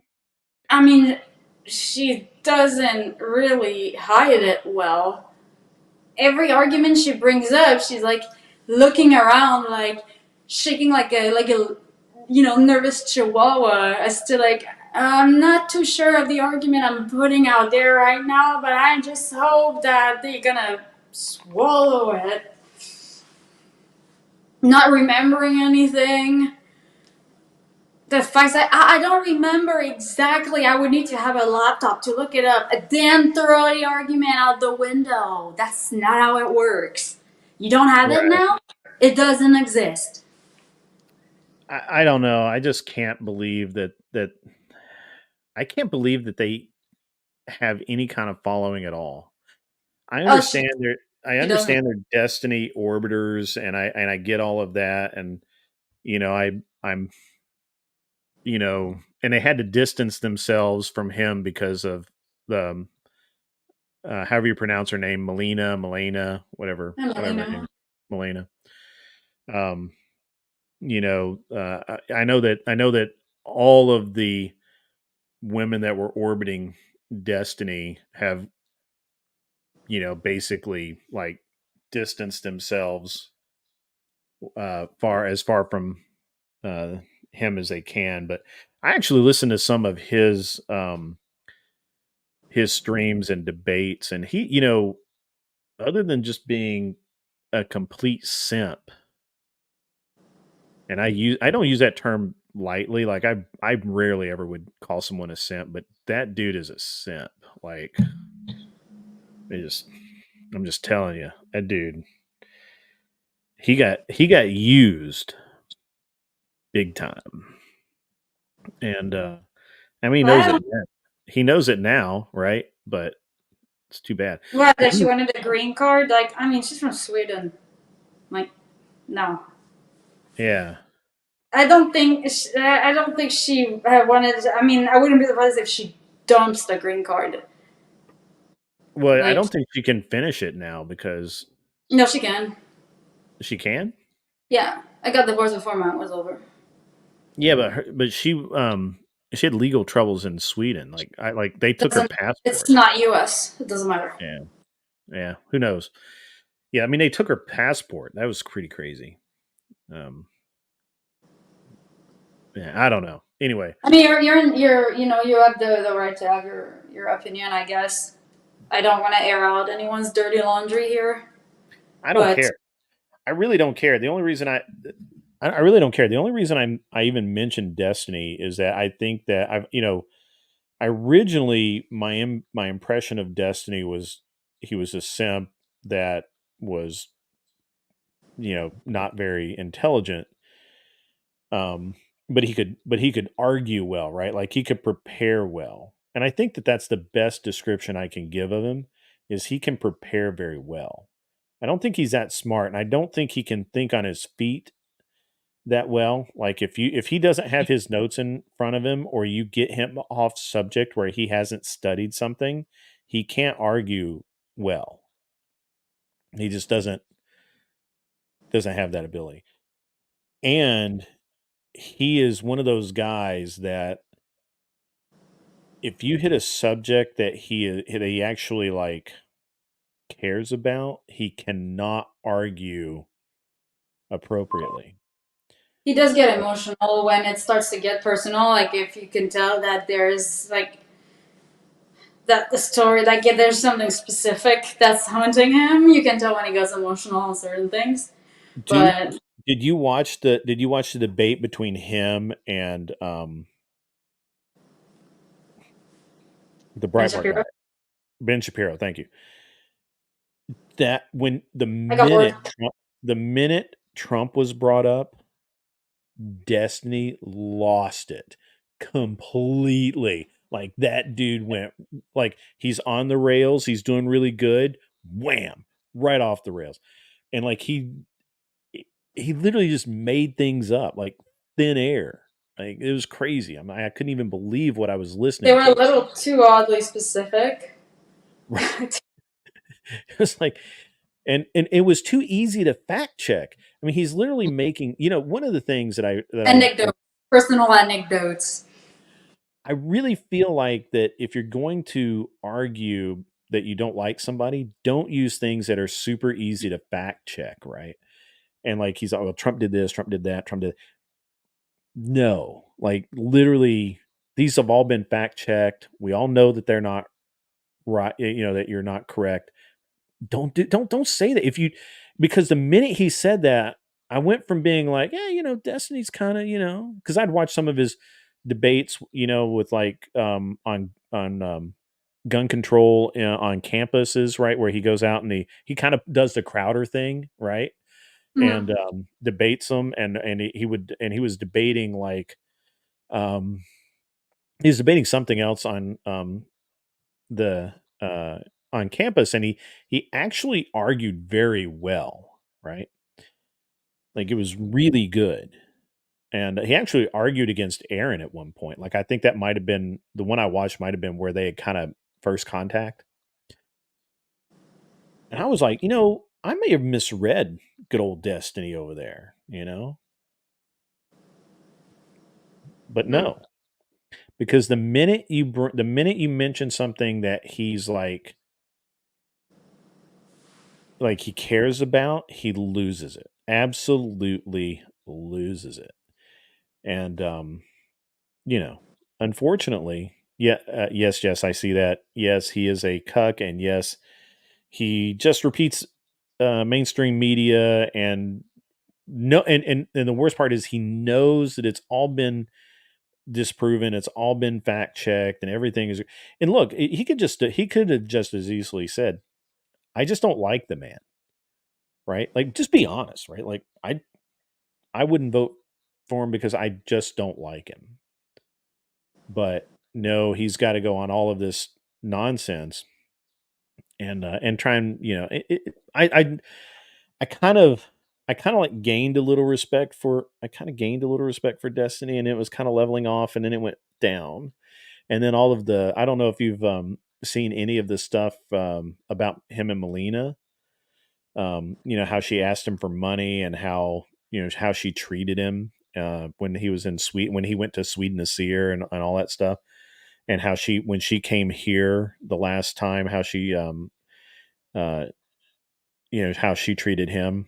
um it's so bad. It's so bad, like crazy. And then I just kind of lost all respect for the guy. I actually feel for the guy. Like I'm like, dang man, that's messed up. That is messed up. But who knows? Who Yeah. knows? I'm not. I mean, look, I'm not a fan. I don't know his history. I've been following him for however many years, like everybody else has. I don't know that dude from Adam. If he walked by me in the street, I'd be like, yeah, I don't know who that guy is. But watching that last Melina video, it was like, dang son, you got jacked. You were not in good health, mental health there, pal. But how do you think he got used?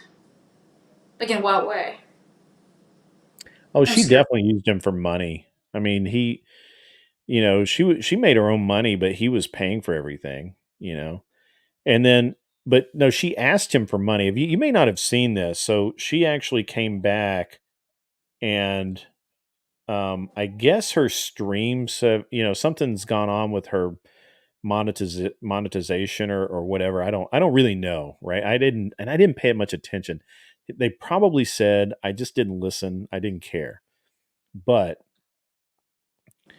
she asked him for like 100 grand because of something because she had to move all of her stuff from the US to Switzerland or Sweden, and she had to store it or whatever. I don't know what it all was. But he's like, "No, I'm not paying for that. Like you cheated on me. You left me. You and I guess that was actually so crap, I got tongue tied. He and her were trying to work it out, and I guess they were getting counseling, and she tried to twist something in counseling, and it like set off an alarm in his head, and he went like that moment and filed for divorce like that day. And maybe it was that she asked for that money, and that was the day he filed for divorce. And he had already had it front loaded, like it was ready to go. So I can't believe I'm talking about Destiny, man. Like the least important thing in my world is Destiny.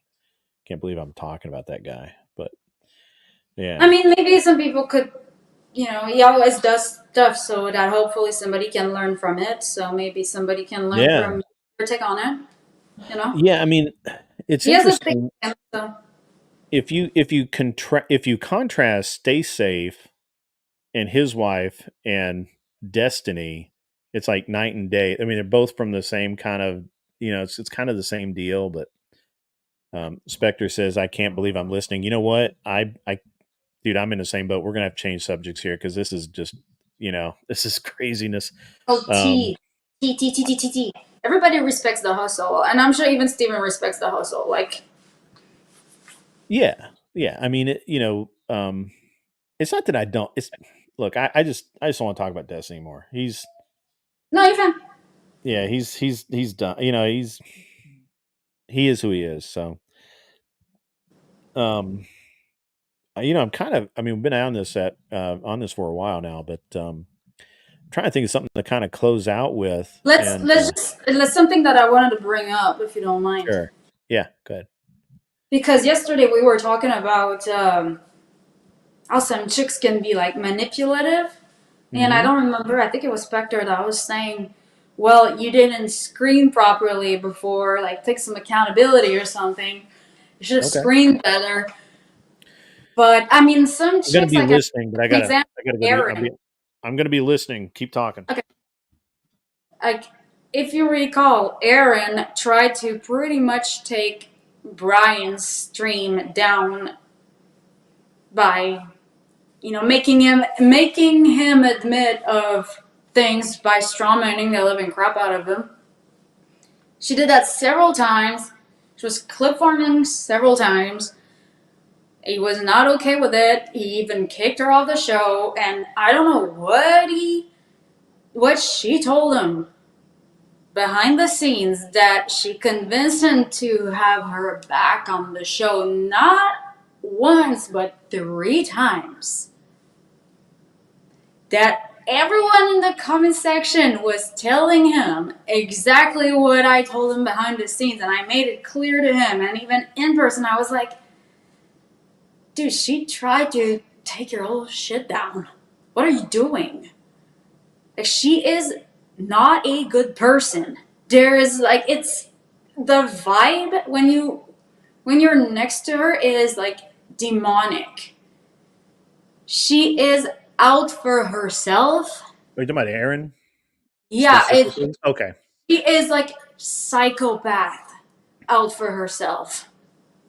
Yeah, I mean that's And everybody told Brian, the whole chat tells Brian, why the heck did you bring her back? And I told him, dude, don't bring her back. She is not looking out for you. She is not a good person. Yeah. And I don't know what he tells him. Keeps Well, I bringing her back. mean, she shows up. I mean, look, I I've only had a problem with a couple of the girls that Brian has brought on, and both of them were the corn stars. The one was the one that I thought that she was going to end up being the co-host. The I can't remember her name, but it wasn't Layla. It was the other one, and the other one It's a was Rose in mine. That's not Rose. It's Yeah, Rosen, whatever. It was like a two-part name, like Rosen or Rosenbud or whatever, Rosalind. I don't know, whatever her name was. I yeah. think it was her, and because she, or maybe it was Van. I don't know. I don't remember her name, but she was on several times, and Brian was kind of like hinting that she might be the co-host. I'm like, the fuck, and there I go breaking TOS again. I just curse a lot. Sorry. Didn't get And that either. Layla, I couldn't understand why he kept bringing Layla, and he finally got rid of her. Look, He Brian, brought her on twice, no? Brian has a tough time because the college girls know who he is, so that it's hard to get them to come on. If you've noticed, the college girls that are coming on, not hot, not like they used to be. Like he used to get pretty hot college girls, and now the ones that are coming on are like third string best. That's what I realized when I moved to California. I thought people would be like very like good looking and everything, but people are just very like Normal. plain girl makeup. Like it's like Yes. a no makeup. You don't really do your hair and you're just kind of like not put together. It's like yeah, it's a more natural look, but it's like camping all year kind of look. Like they're not bad looking, but it's just like they look sloppy. Yeah, so Brian's biggest problem is just having people show up. So I get why he has Aaron on. Aaron will show up anytime that Aaron can be in front of a camera. She's going to do it. Yeah, and it's funny because she's been orbiting around Steven and Melina for so long, and she still has like a super low following regardless, which Yeah. is kind of funny because it's like you've been trying so hard, and all the stars were aligned for you to make it, and people still don't want to have anything to do with you. Like, Well, didn't you see? I mean she gets on shows because she'll show up. I don't know. Because there's not a lot of feminists that will show up. You know, because it's always like you show up on a show, like depending on the set that you show up on. Personally, if I didn't agree necessarily with, let's say, Fresh and Fit or any of, whatever, or any more like moderate right wing podcast, would I really go? Not really, because like the odds are set against you. Like, that chat is gonna freaking hate you. You know that the whole production is set up to make him look good and make you look stupid. It's like you're going there, you're Well, wasting your time and your I money. mean, yeah, I kind of I didn't really kind of want to go down this far down this road. I mean, I support what Brian does because at least initially he was getting kind of normal people. I really think he needs to take the show on the road. I've told him multiple times that Oh, we there all are do. there are places like they're like College Station, Texas, right? Like he could go there. He could do 3 shows there. There are so many girls there of all descriptions, and get a different take on it. Um, you know, here where I live, I think there are like 7 universities within an hour and a half of here, and you could have, and plus we have all the country music wannabes, right? So I mean, he could do if he came to Nashville. Nashville would be cool. I think Denver, Denver be a great city for him to stop. I mean, he should like he should take Sean Road, but I don't really want to go too much. I really didn't intend to kind of go into the whole whatever deal quite this deep because I mean, I again think It's it's nothing that kind of we're saying behind his back, like we've told him. no, and I've offered to help to some degree. And I don't, not a lot, but um, you So know, Brian is always very quiet about what he's cooking. Like you wouldn't know that he's working on it until he actually comes out with it. So who knows? Maybe he's in the works. Maybe he's working on it. yeah, I don't know. I think I don't know what. Yeah, I don't have any influence, and I'm just kind of, I don't know, but I'm just going to kind of change directions, and kind Yeah. of, and we can, we kind of talked a little bit earlier about money and that kind of thing, and um, with the career trajectories and thinking about things in your life, not necessarily how you think. And I'm going to kind of well, I'm going to probably close out here pretty soon, but this is um this is, I think, and I mentioned this earlier, and I kind of wanted to go down this path. And we kind of, we went kind of a roundabout deal, but Like two tias. yeah, the whole TTS thing. But the No tia, like your, it's like a Mexican aunt that like talks shit. It's like tia. Where's the oh country yeah, get their tia? Because like we like Latin people, we always talk shit. Like mm, so, we're didn't know always that. gossiping. Yeah, and I need cheeks in here. I'd have a lot of gossips. But I think that when we start talking about, or when we are talking about how No, what? people Sorry, what I was say, going was that Rolo said that he would like to have a discussion with Pixie because he felt like he could have like that she's like smart, oh yeah, I and don't even want to. I'm like so disturbed ever since he said that. Yeah, I don't even, Pixies just whatever. So the at the end of the day, and Yeah, kind of go sorry, I down just this had to say it. I'm gonna go down this path kind of, and then I'm gonna wrap up. But Yeah, the I think nowadays, right? I hate using old people language, but I think now, modern people, modern girls, modern dudes, they never want to sacrifice anything. I talked earlier about how I sacrificed, um, you know, basically for my art, right? Like I wanted to be the best at what I did, and I understood very early on that to do that, I had to make very very hard choices and give up everything. And that the turnaround of that is that when I was 45, I retired, um, and now I can do every hobby I ever wanted to do.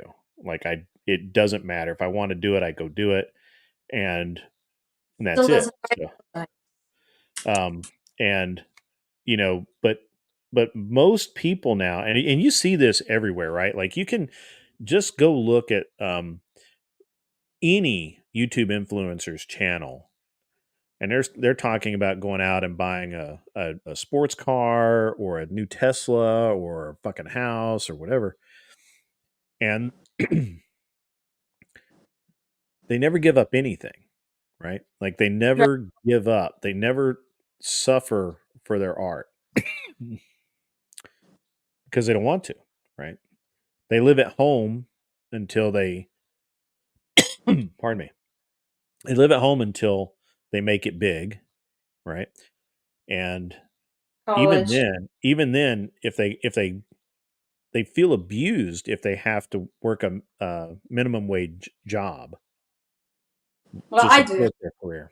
Not And gonna lie. I kind of it's do. an interesting dynamic. It's really an interesting dynamic out there because you really don't have people making hard choices and giving up the things that they really enjoy, like um like I gave up driving race cars myself, right? I gave up hunting and fishing and everything, like everything, every hobby that I had in high school and the first couple of years of college. I gave it all up to go learn how to do something and have a career and build something. And then I put every effort into it to be able to retire. And then I also really took the time to understand money and how money works, and not the nonsense that the red pillars talk about, where you go into debt, live in debt, you know, don't worry Can you about. can you name specific people when you say like the red pill?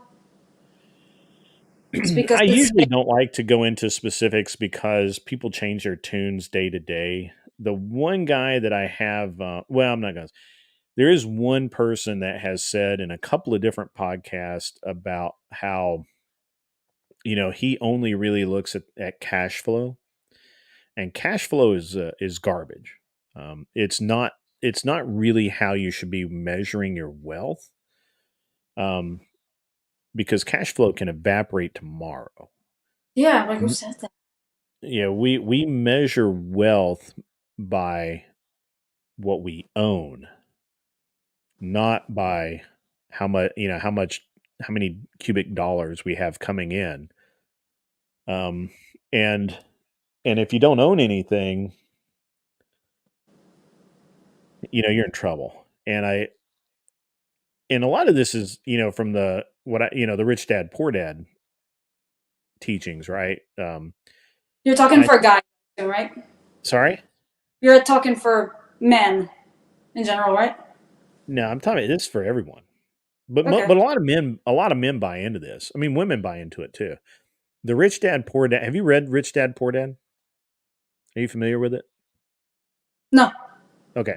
So the premises is the that this guy Robert Kiyosaki, he has he had what he calls them two dads. He had his actual dad, who was poor and worked for a living and paid his taxes, and was a good dad, but he never really made that much money. He barely owned his house and whatever.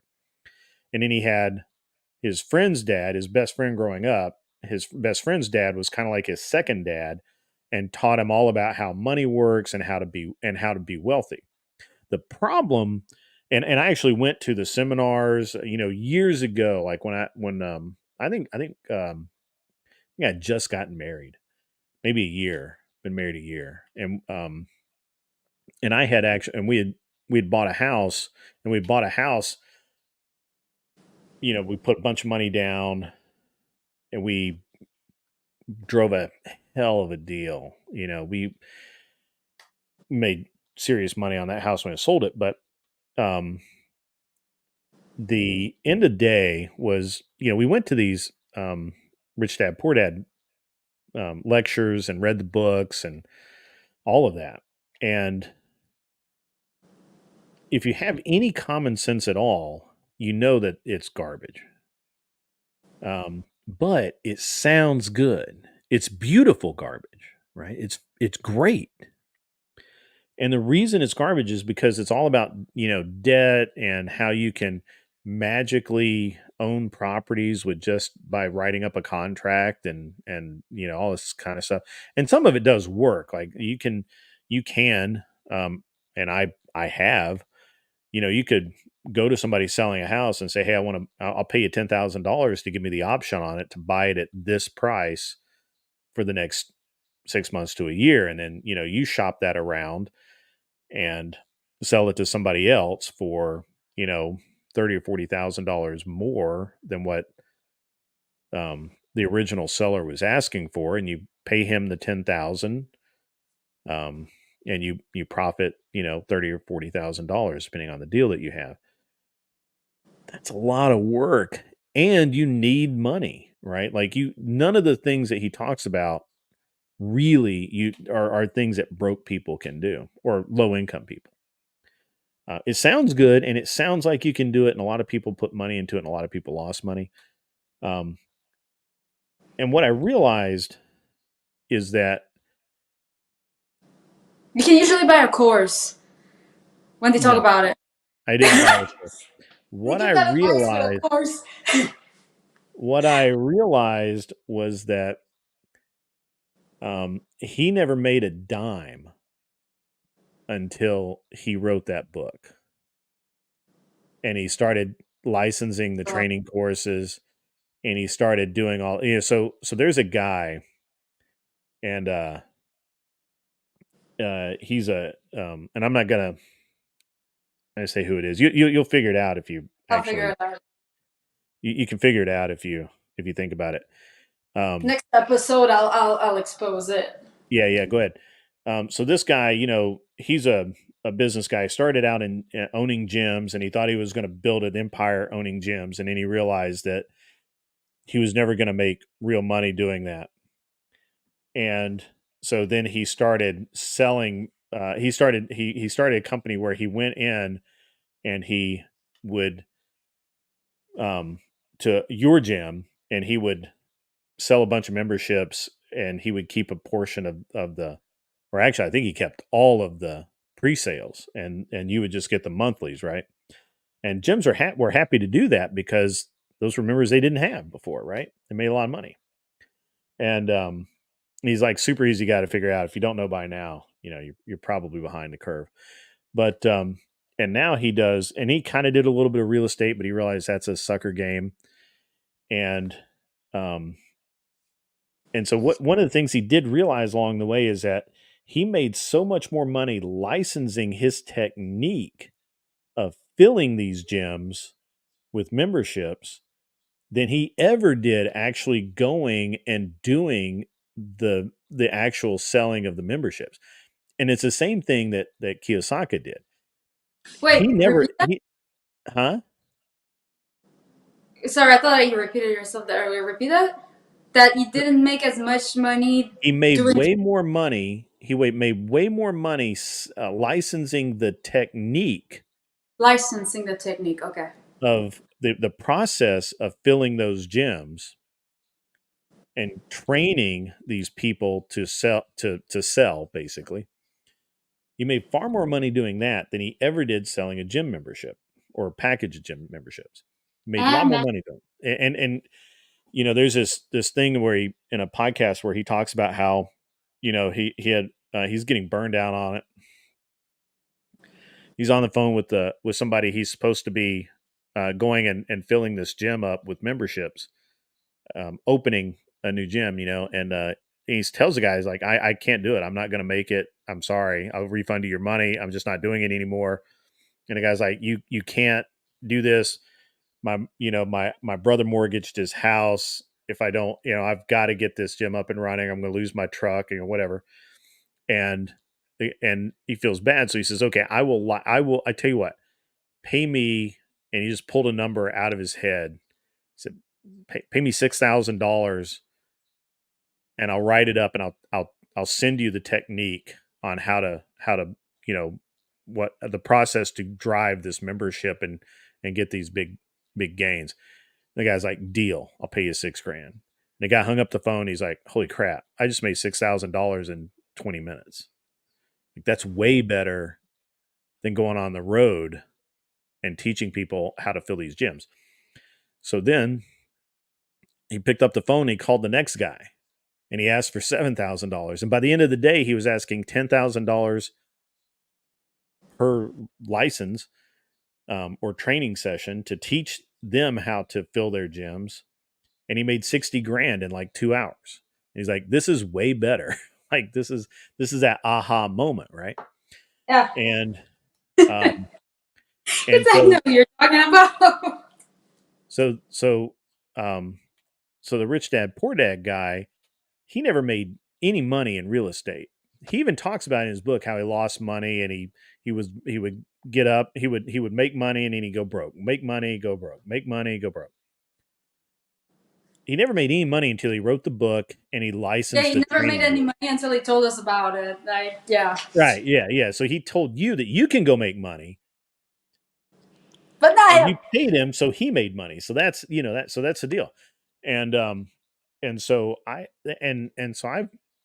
was never a disciple of that type of real estate deal, which is mostly that you're going to use a lot of debt. You're going to you go buy a house. You get 30 grand together. You go buy a house that is going to go up in value, or you hope is going to go up in value. You put the down payment on. You put a renter in it. Maybe you clean it up. 90 days later, the house is hopefully appreciated in value. So and back when this was possible, houses were just shooting up in value. So you could buy a house today for 300 grand, and 90 days later it's worth 350, 400 grand. So you would go to the bank and you would pull out the equity in the house and loan you up to 7,500 or 75% the equity that you had, and you would take that money and then go buy another house and just repeat, right? And you would end up with all of these rental properties. You could have $5 million in real estate that you own, and everything's great as long as you can charge enough rent to cover the mortgages that you have out. Hmm. But a lot of these are stupid loans, with arms and that sort of thing, and you just lose a lot of money. And so I really I think it's a disservice to most people that people even talk about this. And there are a lot of internet personalities, influencers, whatever, that kind of espouse these ideas. There were guys that were going around saying, "Yeah, go ahead, and it doesn't matter what you pay for the house. You're going to Airbnb it, and you're going to make $20,000 a month. So who cares if it's a $4,000 mortgage?" And that doesn't happen. But now, Airbnb was complicit in this because I actually looked at a prospectus where the prospectus said that this property should make you an average of $21,000 a month. And it was like a $5,000 or $6,000 mortgage because the loan sucked. Like the terms of this deal were not good, and so it was supposed to be me and two or three other guys in the deal, and I was only in the deal because of a friend of mine who was a young guy, and I like to help people out. I like to be a part of, I like to think that I'm helpful, right? And so I was trying to help this guy out. So he sent me this prospectus. I looked at it and I'm like, none of this is real. Like there's no way a house in nowhere, Utah, outside of Salt Lake City, there's no way you're going to make $21,000 a month doing Airbnb. The Can I ask you math, a question? the math don't math, but Airbnb supplied that number. Okay. So you could Yeah. take that to the bank and the bank would loan on it based on Airbnb's valuation. So, What? yeah, yeah. Oh, no. I mean, so you don't understand what happened when Trump left office. So the minute Sleepy Joe walked in the office, he undid everything Trump did. One of the things that Trump had done, because Trump's a real estate guy, because he's a businessman and he understands how it all works, one of the first things he did is he harnessed the banks. A bank could not loan you money if you had an existing mortgage for an investment property. If you had an existing mortgage and you wanted to buy an investment property, no bank would give you the loan. You could not buy a property as an investment property without it being a commercial deal. If you bought a property, you had to live in it a year before you turned it into a rental property. You had to occupy it a year. And if you didn't, then it became a commercial loan with entirely different terms.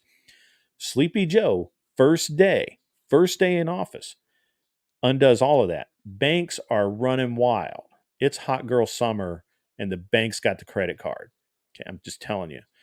And so the first thing they did is all of a sudden you can have as many mortgages as you want as long as you can prove it. And what the banks allowed you to do is you could get a rental appraisal. So if you bought an 800,000, and I almost did this, if we bought an $800,000 lake house, we almost did this, and I could rent it for $3,000 a month, and my mortgage was going to be $2,800 a month. They would give me the loan, and they didn't even really check my financials. They wouldn't even. They would. I mean, they check your bank account, make sure you had some money, and you had to put money down. So there was normal checks, but it wasn't like they didn't even really care what you earned. They only cared that you had the down payment and that appraisal existed, and they would loan you the money, which meant that if I could just kind of make shit up, right? And a Like lot of the person to like have that discussion with you, like you would need to talk to my boyfriend about this because that's what he does all day. So you guys could have a way more like intellectual discussion about that stuff, or yeah, not because yeah, same stuff that I hear all day him saying over the phone, and I'm like, he yeah. would be the right one to have this discussion with you. Yeah, well, the whole gist of the discussion is that Sleepy Joe undid all of it, and he precipitated that massive climb in real estate value, which was totally artificial. But the banks would loan. If the banks would give you money, everything's great. So, but then the interest rate started rising. You had all of these problems post whatever, and once that once all of that started taking effect, the real estate market slowed so much. It's so hard to get a loan. Like most people with reasonable credit are not going to get a loan to buy a house unless you have 100 grand to put down. Hmm. If you don't have $100,000 in cash in the bank, you're not getting a loan. And it sucks, but that's just the way it is. And so, and plus a lot of people, again, people assume that the interest rates were going to stay very low, but they've gone very high. So if you have a mortgage that you bought into at 2 and 3/4 or 3 or 4%, if that mortgage, if that arm hits today, you go from 3 or 4% to 7 or 8%. And everyone always says, well, prime is 6 point whatever today, but you're not going to get prime. Prime is for people that don't exist. Like I don't get prime, right? Like I don't know who gets prime. What's prime? Sorry. Prime is the best interest rate you can get. That's the Gotcha. prime. That when people say that the Zero interest point rate today 0.3. is 6.5% or whatever it is today, that's prime. That means you're a prime customer, and that's what you'll get the loan for. Gotcha. I don't know very many people that get prime. There's always a reason for the bank to not give you prime. And you don't have, whatever. I mean, I guess not always. I'm being a little bit melodramatic, but not by much. Very few people, and very few real people actually get prime. The guys who qualify for Platinum American Express, Right, maybe. right. But even they may not because their debt to income ratio may be off. You're Right, right. right. Yeah. Like, I was telling somebody the other night, I have the, so me personally, I had a deal where I wanted to buy a car. Well, actually, um, my wife wanted me to buy a car because I hadn't had a car loan in like 10 years. I hadn't had a loan in 10 years, right? And or 8 years, whatever it was. And so my wife's like, "Hey, go buy a car on credit, go get a car loan." Okay.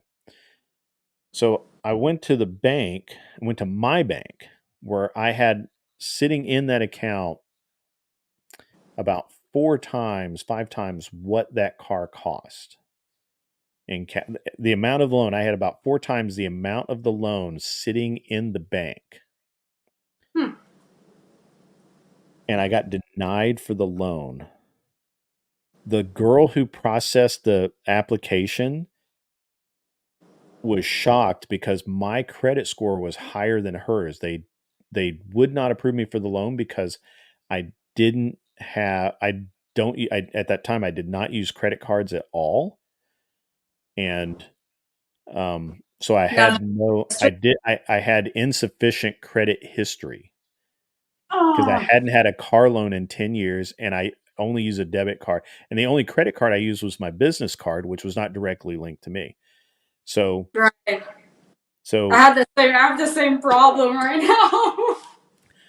so you know, so um, I'm much better about it now because I went through a long phase where I wanted to pay cash for everything, and I still kind of do pay cash for everything, but I am much better about using my card, and then I just pay it off pretty much every month, and no matter how much it is, it could be whatever, and I just pay it off.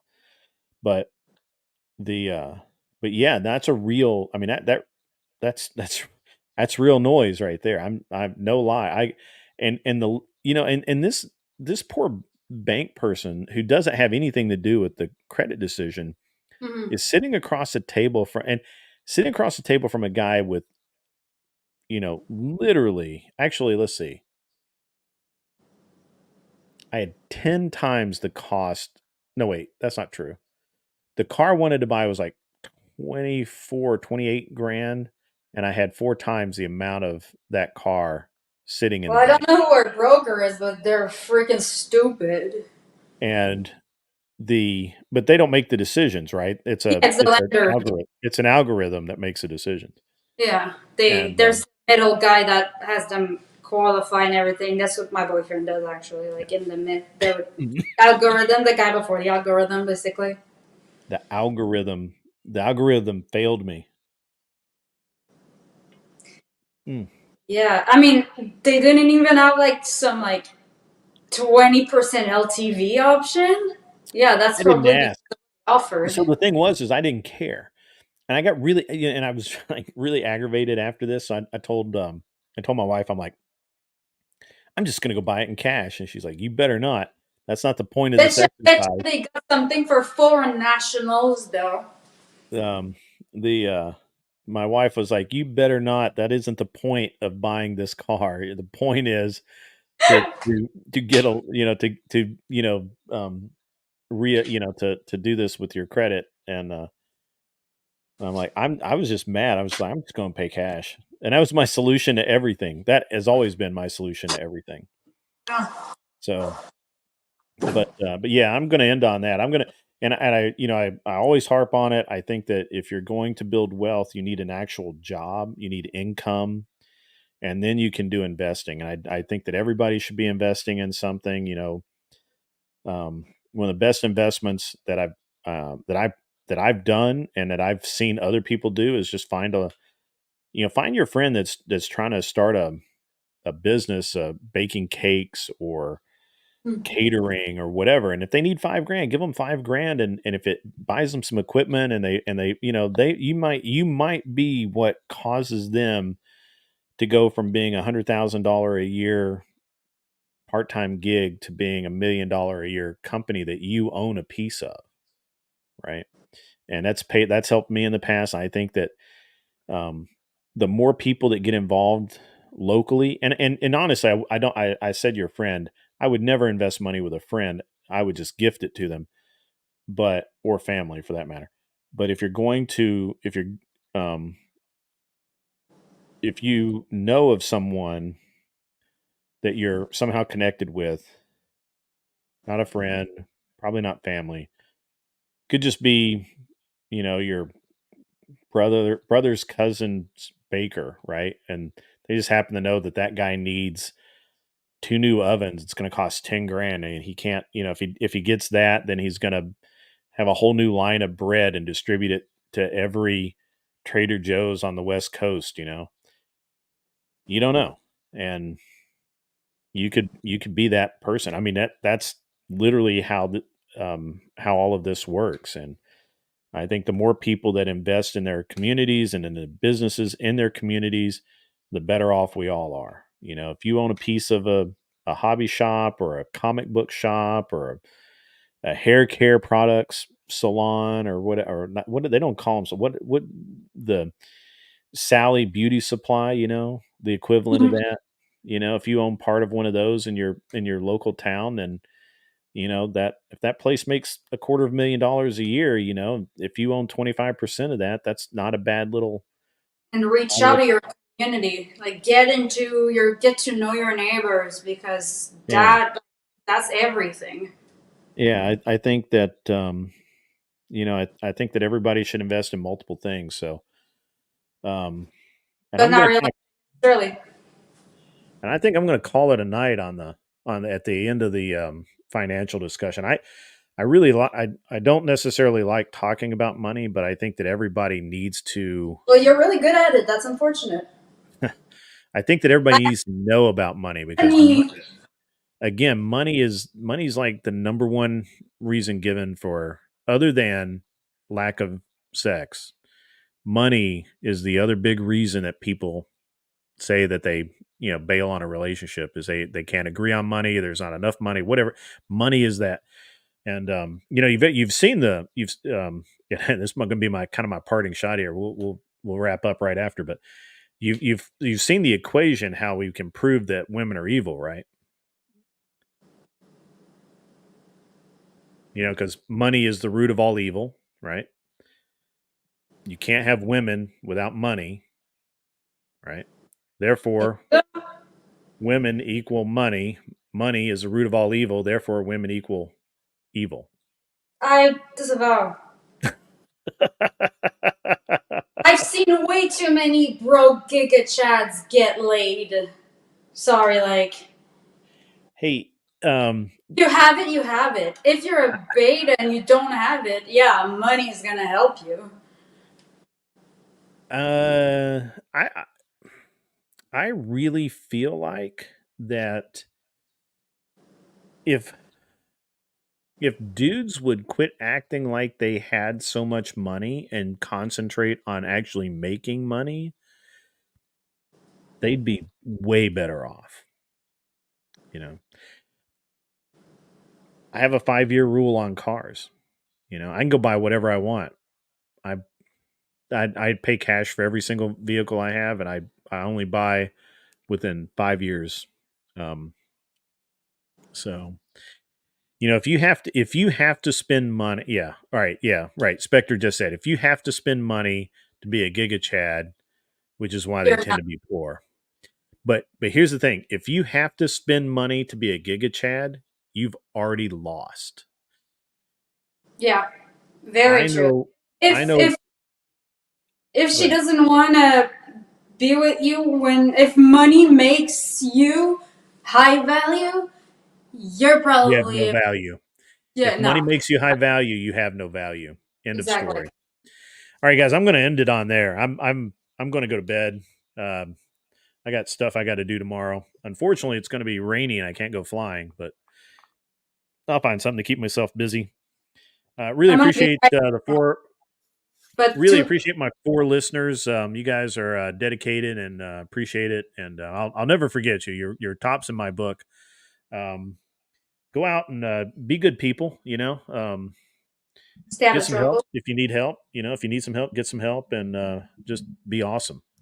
All And if right, you you need me guys to have a yell great at night you, and enjoy life. So I only yell at people. I don't cuddle or hug. Okay, so if you need somebody to yell at you, I'm here. My username is right here on all platforms.